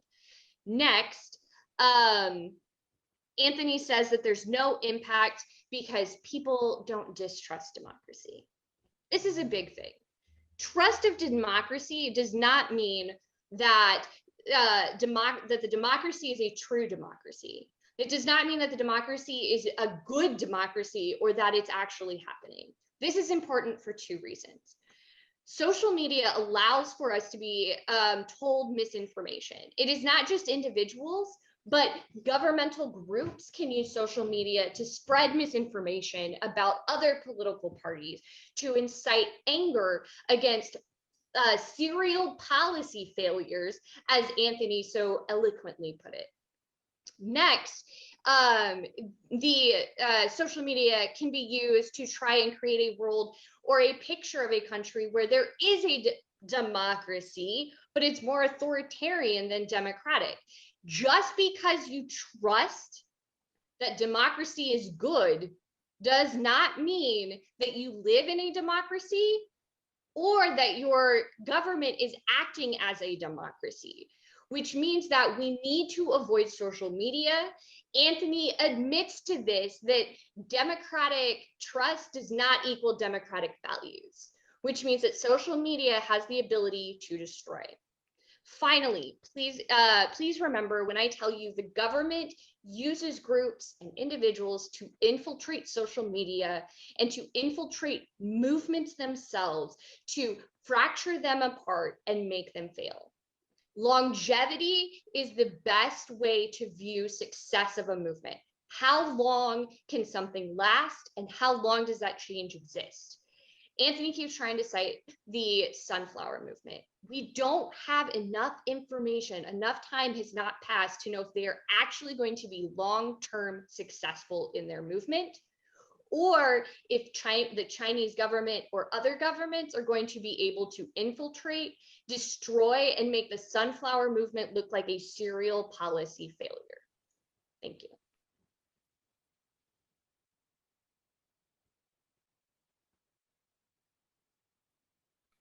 All right. So Shanna had a lot of ground to cover. There was a lot of different arguments to talk about. And something I want to highlight here is that Shanna did not talk about everything. There were some arguments she did not respond to. So someone give me an argument from the pro rebuttal that Shanna did not respond to.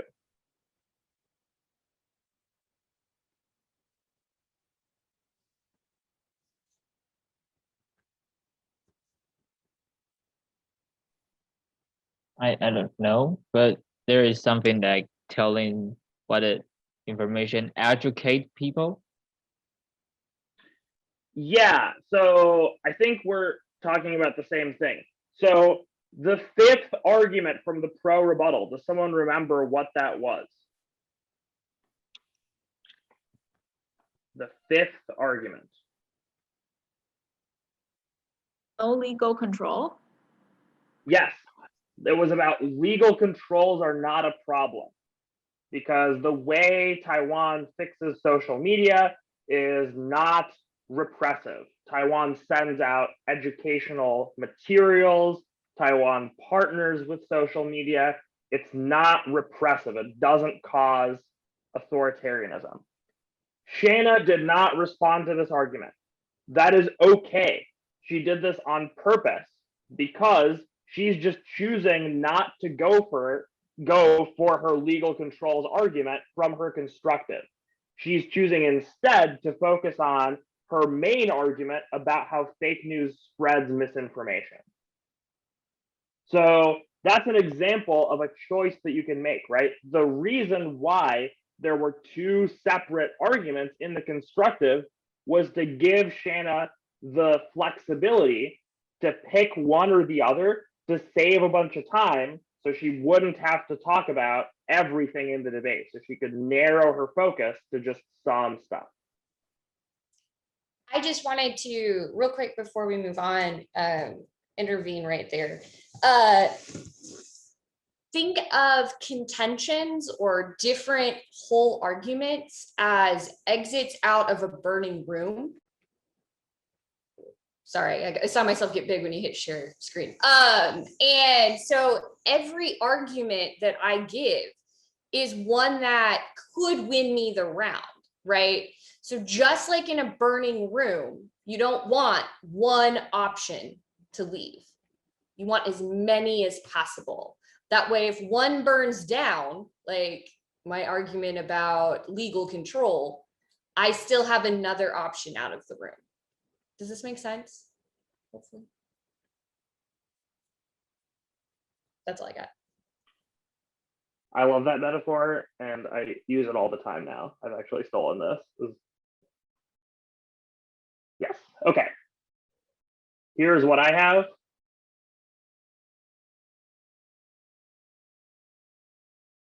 Shanna also did not number for most of this speech. I wrote in some numbering of my own. Shanna still stayed very organized. She still used the line by line structure. She said, they say, we say. So I did know what part of the debate she was talking about at all times.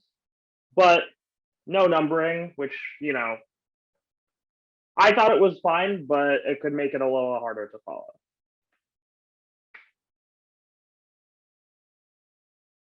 Questions about this? I know this has been a bit of a slog. You had a lot of awesome questions, but we're almost to the end. We're nearly there, and then you're going to get to vote. What is the last part of Shanna's about for roots? Let me take a look. Yeah, oh, actually, thanks for the reminder. So remember when I said her question about whether trust and democracy were the same would pay off? Yeah, there.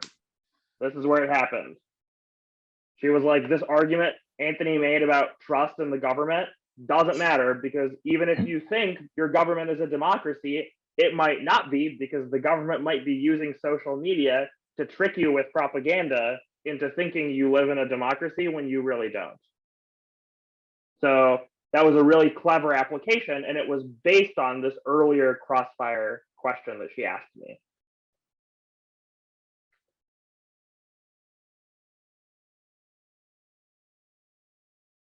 Next up, the last crossfire. Oh, and by the way, so obviously we are doing a one-on-one debate, but for you all, since we're doing a modified version of public forum, you would have more than one person speaking during all of these speeches. You would be sharing the time, and you would be doing teamwork to help each other out. So it should be a little bit easier. You don't have to do everything by yourself.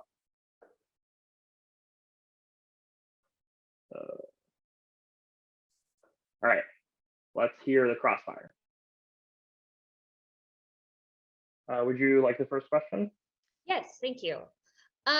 So you make the argument that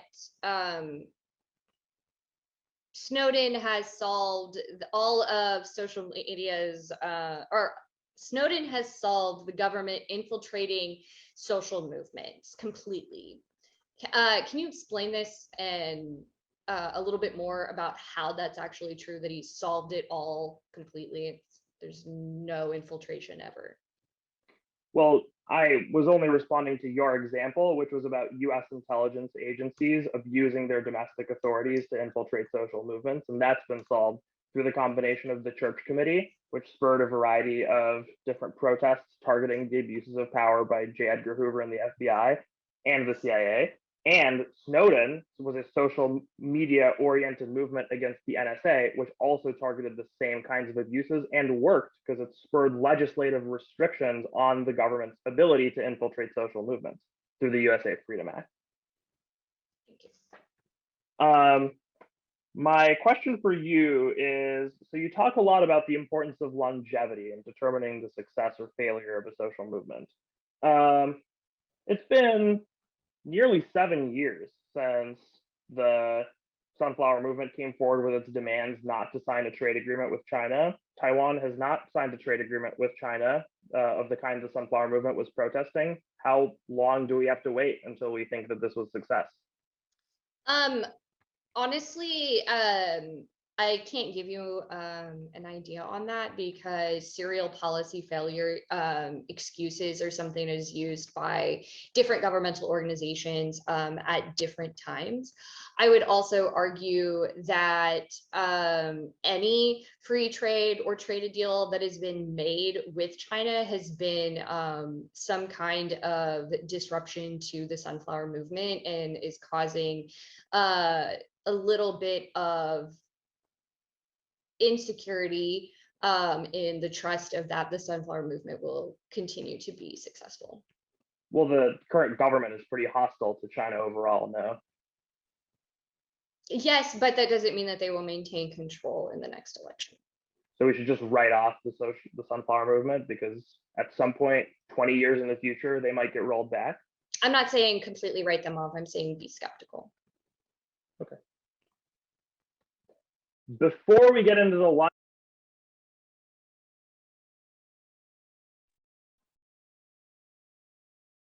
some good things and some bad things in this crossfire. Someone tell me a bad thing in this crossfire. This was a comment we had for a bunch of you yesterday when we were doing this practice in the morning. I have no idea what Nate is doing. It was getting more heated where you guys weren't being as polite to each other. So rage, no. Yeah. No, that's true. And in particular, we weren't just being a little bit rude.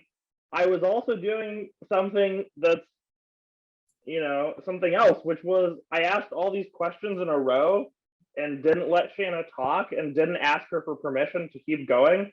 That's not a bad look. Nate looks pretty unhappy with me. And I'm sure many people who were judging were like, wait, what's going on? Why does he keep talking over her? So, it's back to something we talked about yesterday, which is it's a trade-off, right? You can be the rude debater, you could be the assertive, mean person, but there's a trade-off, right? You maybe might get a couple more points in, but it makes you look bad. It makes you look like you're impolite. It makes you look disrespectful. And I would say it was not worth it. I did not say anything in that exchange that was so important that it was worth steamrolling Shanna over it. I should have just given up, or I should have asked for permission to ask a follow-up instead. Both of those would have been way better.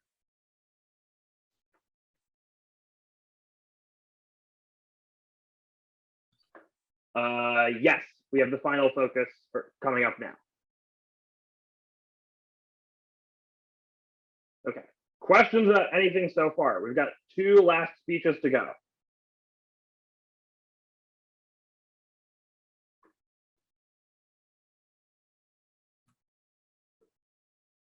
All right.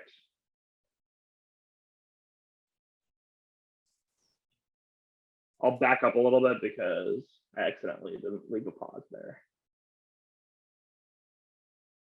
Yes, but that doesn't mean that they will maintain control in the next election. So we should just write off the sunflower movement because at some point, 20 years in the future, they might get rolled back. I'm not saying completely write them off. I'm saying be skeptical. Okay. Before we get into the line by line, extend my impact calculus argument.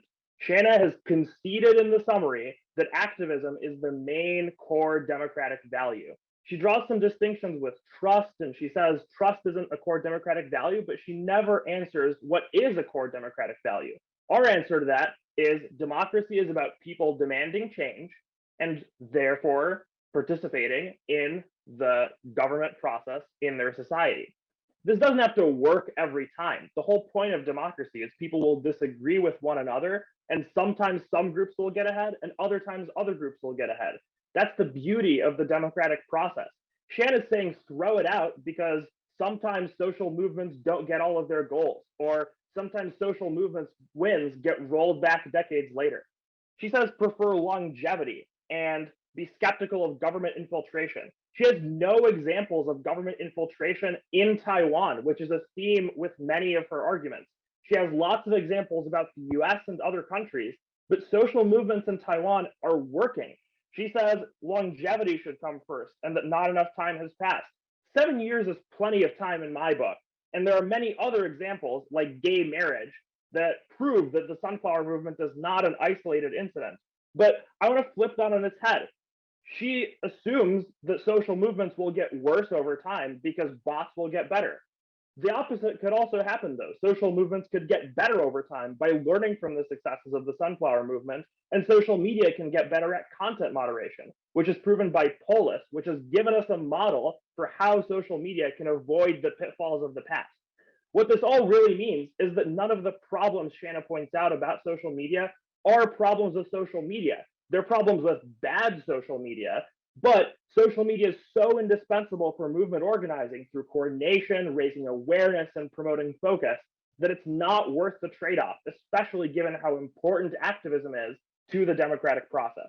Now, go on to Shanna's contention. I'm just going to extend two arguments here. First, I'm going to extend the second argument, which was the monopolistic news argument. The alternative to social media is not a utopia of truth. It's TV channels that are just as dishonest, but harder to check because there's no way for people to participate. Before social media was dominant in Taiwan, Chinese-sponsored news networks were providing the news. That is obviously worse. At least in social media, people have a chance to present the other side of the story, and Polis shows that problem can be solved altogether. Next, I want to extend the Miller evidence, which was my third argument. This was the piece of evidence about Polis. You can design social media to promote consensus instead of division. This is very easy to do. It can be done by Facebook. It's been shown to work around the world. Just because bad social media is bad doesn't mean all social media is. It can be good, and it's worth keeping around for the benefits of the democratic process. Thank you.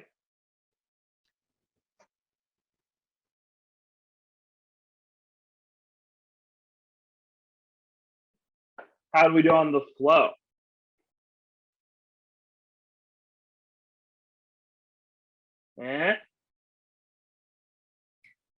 Some good, some bad.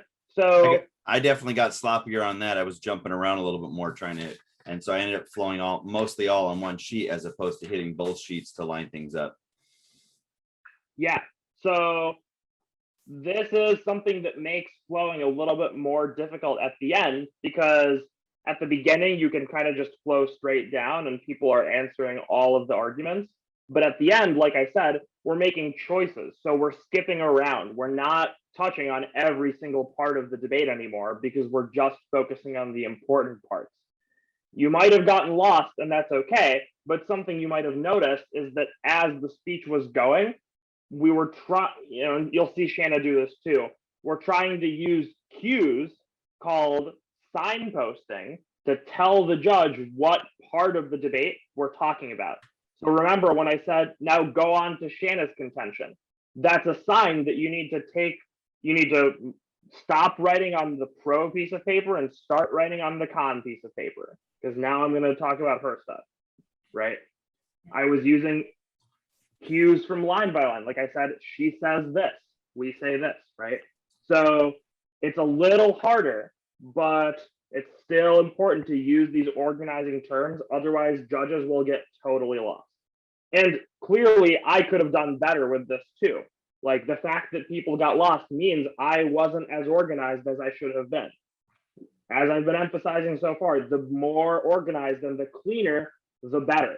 And you can, I'm sure, start to see, why trying to trick your opponent is not a viable strategy. Imagine if the beginning of the debate was a mess, right? Imagine if the rebuttal, right, you didn't have a clear list or a clear, organized thing. That would have had a chain reaction. It would have derailed the whole rest of the flow. You have just no idea what's going on. Disaster, right? So really important to clearly communicate as you're debating to the judge what you're talking about and what arguments you're responding to. I'm not going to pop quiz you. I'm just going to show you what I got. So this is the pro sheet of paper. Oh, not yet, maybe. There we go. So all this stuff. Oops. Hello. So all this stuff in the middle, I didn't talk about because Shanna didn't talk about it. So Shanna just focused on one response, which was government infiltration breaks the movements, and the movements are short term, so they don't matter that much. So that stuff happened, oops. So those arguments happened down here. So that is where I dealt with them. Didn't talk about this middle part. But I want to point this out right here. Very first thing I said in both the summary and the final focus speech. What was it? Activism. But Activism is the better. yep. Yep, I said activism is more important. So that's the overview that I was talking about. I did this before the line by line in both of my speeches. So you can see in my flow, the part above this yellow line is where the overview is happening. Everything under that is line by line. That's why I left that space at the top. Now, I didn't just talk about the pro, I also talked about the con. So you can see Shanna had her excellent and comprehensive response to what I said in this column. I'm just picking a few arguments to go for, right? I'm not extending everything. I don't have that kind of time. I'm just focusing on this one and this one, which I thought were my best.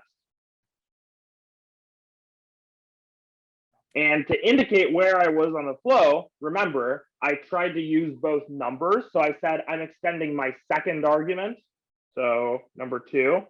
And I said I'm extending my third argument, number 3, in hopes that you either wrote down the number or hopefully from my description of the argument, you'll get what I'm talking about. So I'm trying to give as many cues as possible so people can see what part of the debate we're focusing on. Questions about this? So in your final focus, you separate your flow into 2 different pieces of paper? No. No. Well, oh, sorry. Yes. For both the final focus and the summary, there's usually going to be something in each speech about both pieces of paper. In Shanna's summary speech too, she first defended her contention against my rebuttal, which was on the con sheet of paper. Then she went to my contention and pressed her attacks, which happened on my sheet of paper. So you can see that right here. So most of Shanna's summary happened on her sheet, but this stuff happened on my sheet, and that was in the summary. Mm.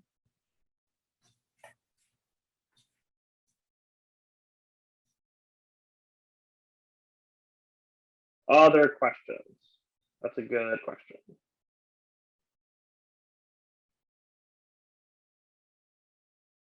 Okay. Last speech.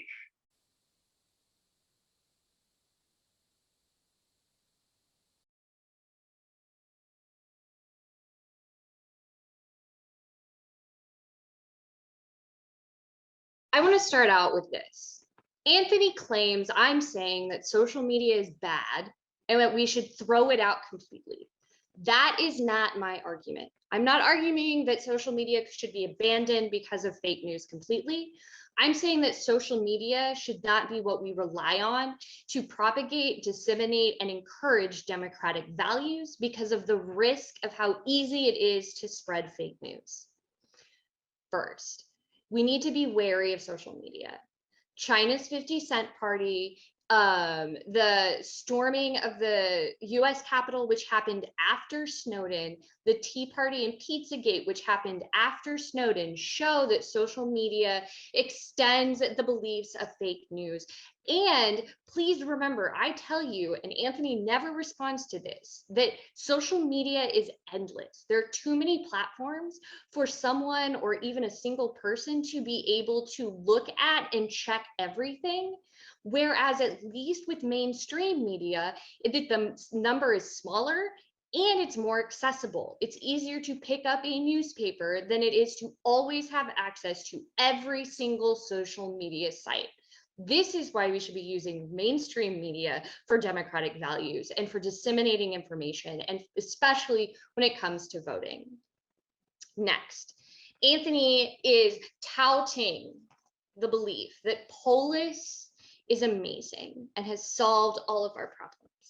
That is one example.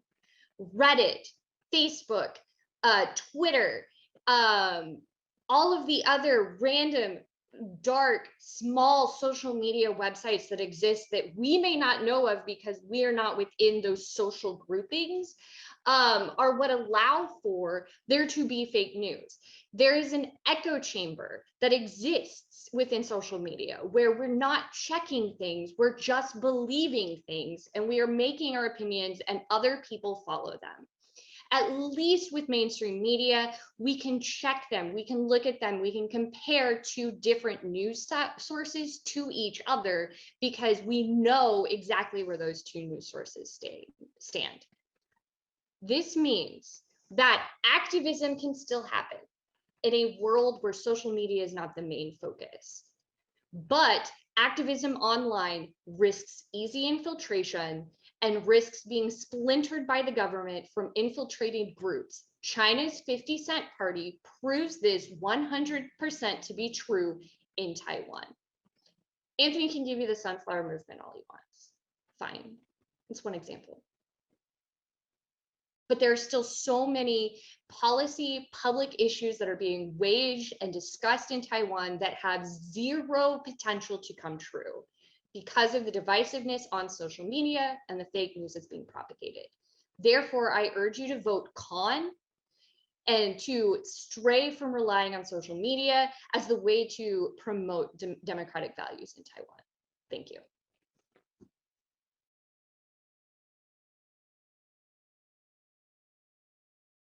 All right. So now that the debate is over, I would like everyone to take like 5 minutes, think about what we have said, and write down a decision. So pretend you are judging. Please vote for who you think convinced you more.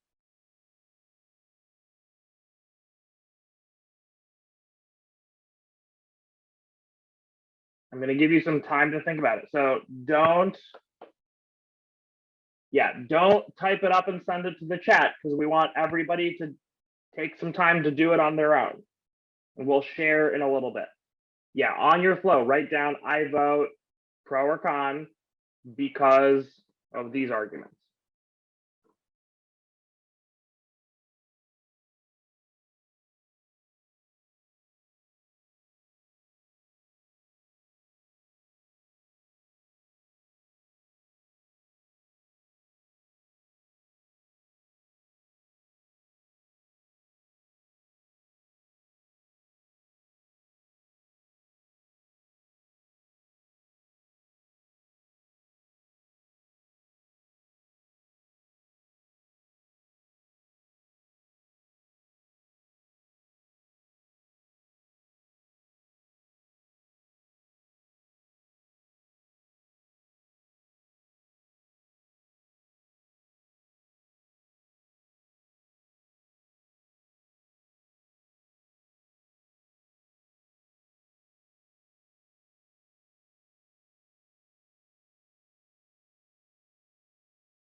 Yes, question. May I see your flow on the final focus? Because I don't think I did a great job for comparison with the arguments. Sure.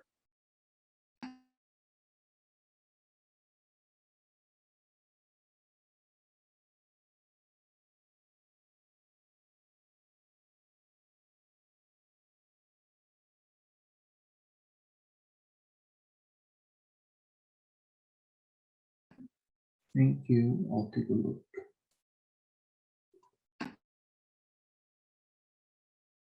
Which part did you say you want to look at? The last part for, yeah. Here, yes. Thank you. Wait.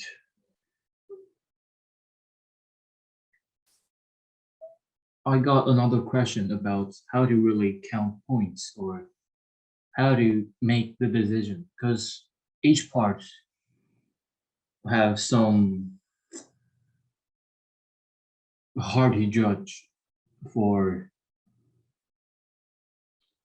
That is Like, up to you to decide. wow. Whichever you think is the most important, Oh, that's what you should vote on. okay.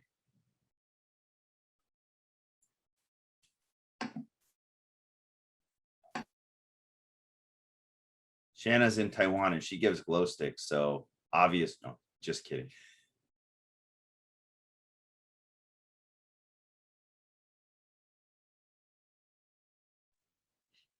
They work for debaters. I don't know why they love glow sticks. It's the easiest like reward at a camp is hand out a glow stick. They're like, ah. This is a good question. We got a question of what are the frameworks that Anthony and I are using in the debate? And we do not really clearly say our framework is this, or the framework should be this. But we do say what impacts we think are more important on each side. So we're both saying social media affects democratic values. Anthony says it affects it in a good way and he gives his reasons. And I say social media affects the values in a bad way, and I give my reasons. So it's whichever story about impacts you think is the best to vote on.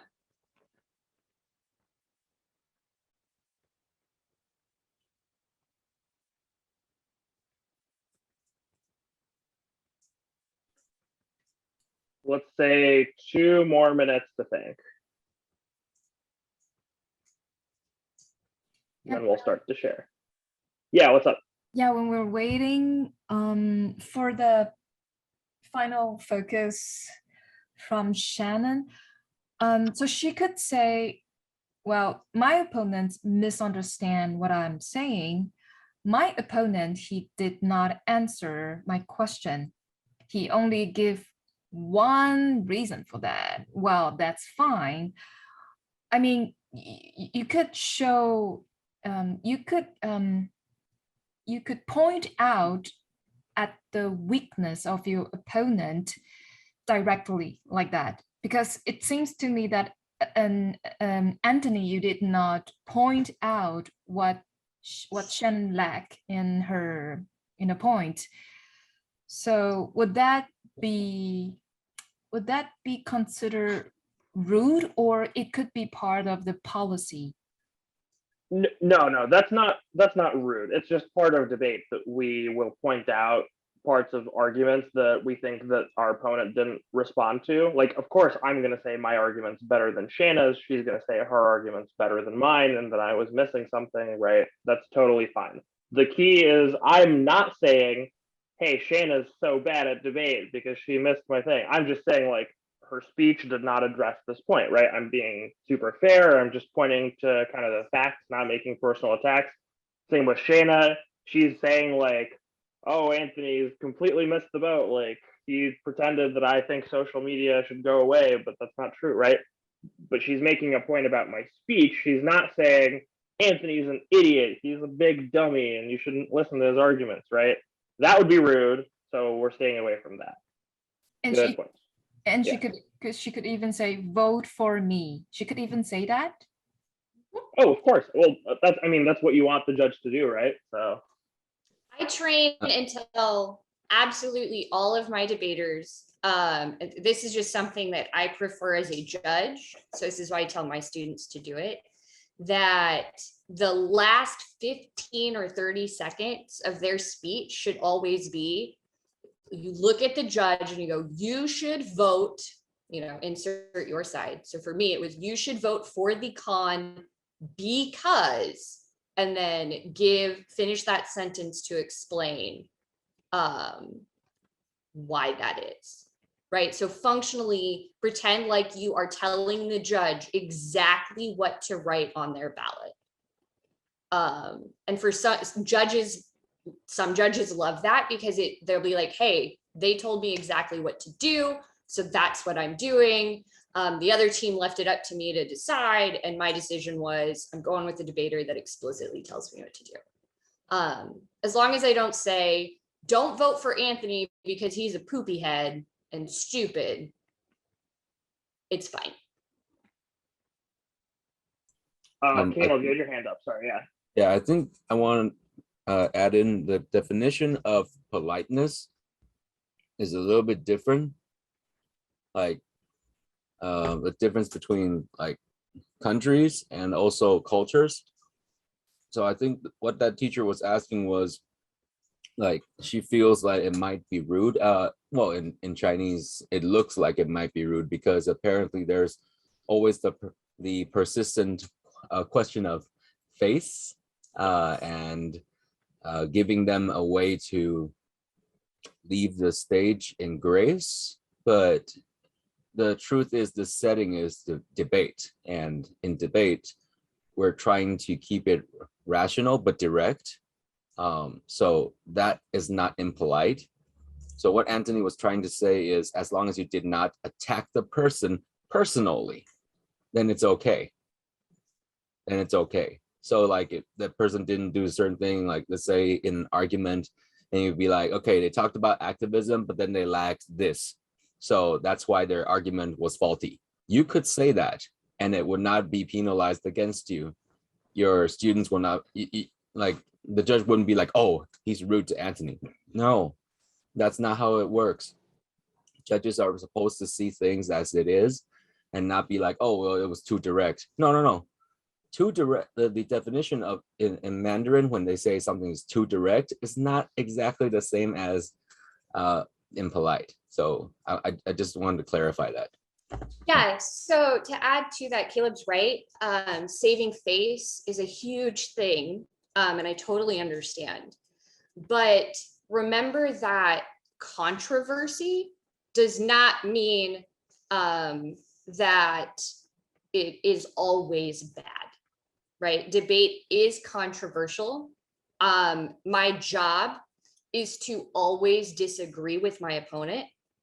So as long as I'm not yelling, as long as I am not calling my opponent names, pointing out, hey, they made a mistake is okay in English debate.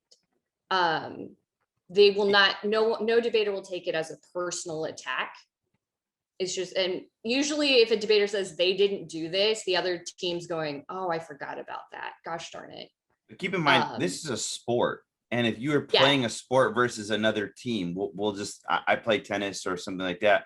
You know, I'm not going to not hit the ball to a place that you're not guarding. I'm going to hit it there. You know, it is a sport. So having mistakes is part of learning.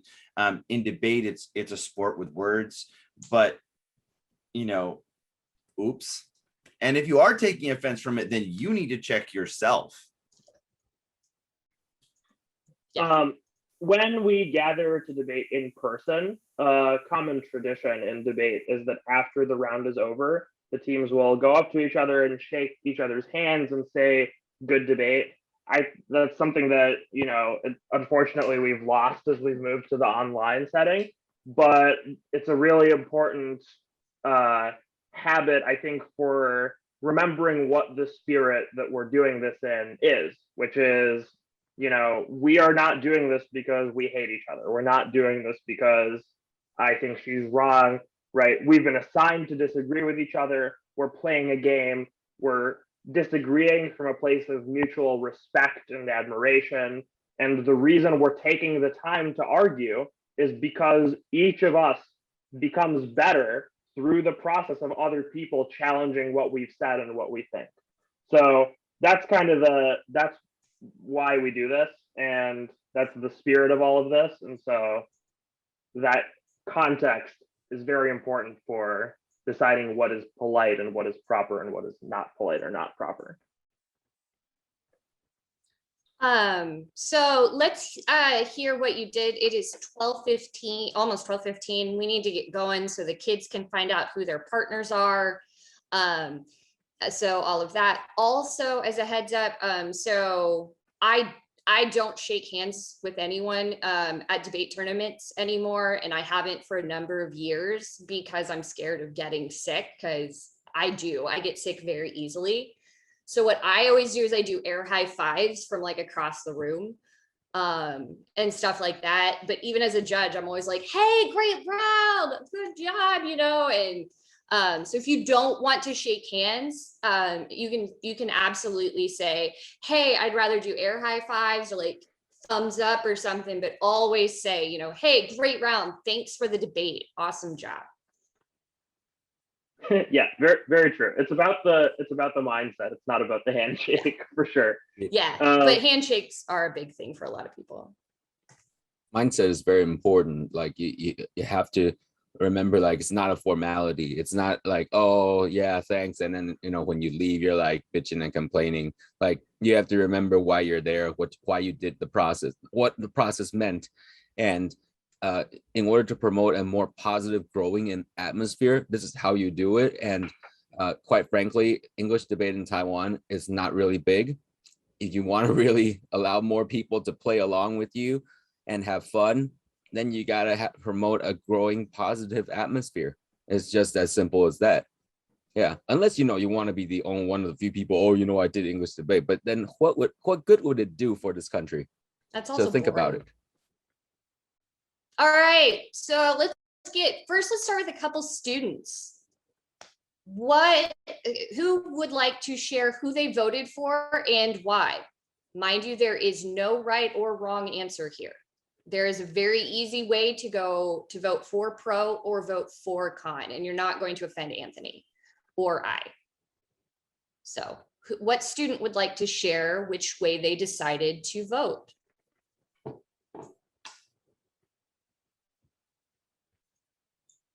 Yes, go ahead. I vote for the pro.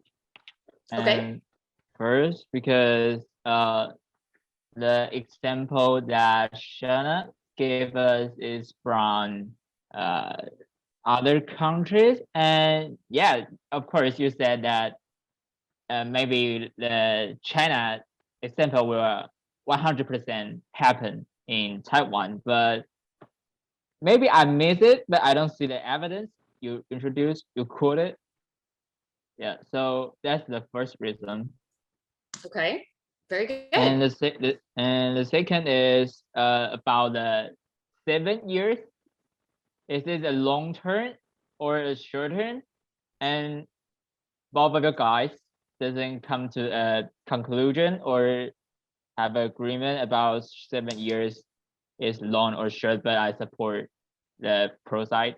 And the third is, yeah, the evidence for that the procast use is more rationally, and I think this is important for when I'm talking about social media. It's important for us to use nudist data. So that's my reason. Awesome. That is a really, really good RFD, or reason for decision, excuse me. I sometimes flow speak gets into my regular speak. So reason for decision, that's really good. That's exactly what we're looking for. Anyone else like to tell us who they voted for and why?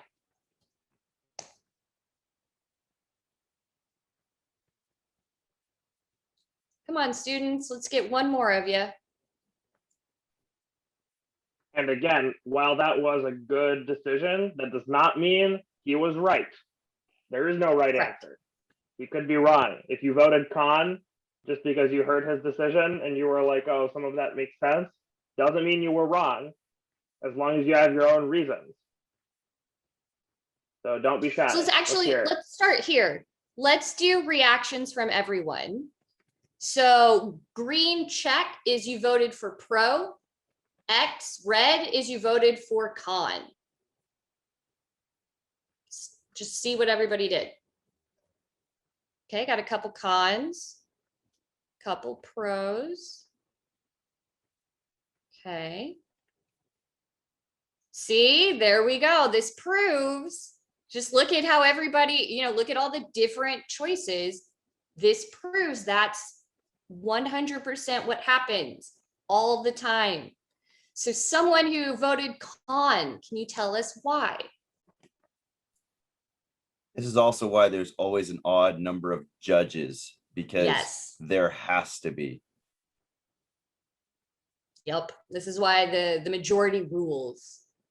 But somebody explain their con reason for decision. Who would like to go? I want to say, I vote for the count because Shanna mentioned that mainstream media is more accessible for many people. And I think the comfort zone in social media is really a big problem, and it will take a long time for us to fix it. So for the bigger picture, we should develop the quality of mainstream media. It's better for democracy. Very good. Thank you. Yeah, that's a great reason. But see, so as you can see, we have two very different things that we focused on. One focused on he voted for the pro because he thought the evidence and the examples that were very specific to Taiwan were more persuasive and better. We have another that was persuaded more by my analytical logic and my arguments of risks and possibilities. So we needed to be more careful. Beautiful decisions. Great jobs, both of you. Is there anyone else that would like to share, or are the students ready to start getting to meet their partner and get ready to debate this afternoon? I would like to share. I vote for con because I think the topic could be more difficult for cons because in Taiwan we all get used to democracy, we all get used to social media, so it would be difficult. I think it would be difficult already for her to say to explain her reason. And the second thing is that I think the trick, I don't know how should I call it, like the final call, you should vote for con because somehow I have to admit that draws me, that attracts me to, okay, I think I will do what you're saying. If I think the both opponents have good reasons, well, I have to admit that. Oh yeah, no, and you saying that is exactly why I tell my debaters from age very beginning to whenever they're done, in that very last speech will always say, you should vote for my side because what that does is it puts it into the judge's head and they're like, yeah. And as they're going through, they're going to be a little persuaded by that, which is the goal. So I'm really glad that you admit, hey, that did persuade me a bit, because it does. I get persuaded by it, and I've been judging for forever. I'm more likely to vote for you if you say that. Hey, Stephen, what's up? I would like, may I share about my Yes, please. decision? So that's quite hard because at the first place, I would like to say Anthony did a great job at describing and make the structure of the speech. So that is easier to understand by reading or taking notes down at first. But after the first and the second crossfire, after dropping some arguments that is not good for him, I would change my decision to Shanna because about the trust of democracy, because trust doesn't mean anything. You can trust something, but it doesn't mean that it's useful, you know that. So after some reason like TV media or another like impact telling and prevent something from happening, so I would change my decision for cons because it convinced me by the last parts. Okay. I find its focus. So yeah. There you go. So see, as you see, Stephen points out a really good point that he goes back and forth throughout the entire debate. He's like, oh, I'm leaning pro. And then, oh, now I'm leaning con. That's the sign of a good debate. where you go back and forth and you're sitting as the judge going, ooh, what's going to happen in the next speech? Because that means clash is happening, debate is happening, and it's not just people talking. So I'm really glad Stephen talked about that and highlighted that. Very good. All right. Fun fact, last week, Anthony crushed it. Pretty much everybody voted for Anthony last week. So I get a redemption week, Anthony. I get this week, you can have last week. Next week will be the tiebreaker. Well, but it's funny because they watch the same debate. So that only goes to show that like, it's, you know, it's the same thing, which is how convincing we are depends on the person listening. And that's totally fine. You know, our arguments will land more or less depending on who's listening. And it's our job to adjust what we say to make it appeal to you, not the other way around. Gotta start cheering for yourself in the chat, like I was joking with earlier. Maybe I swayed the group by being like, you know, team Shanna, and then everyone's like, oh, maybe it is team Shanna. I was just kidding. Hey, whatever gets me the win in a debate round, man, that's like, it's all good. No.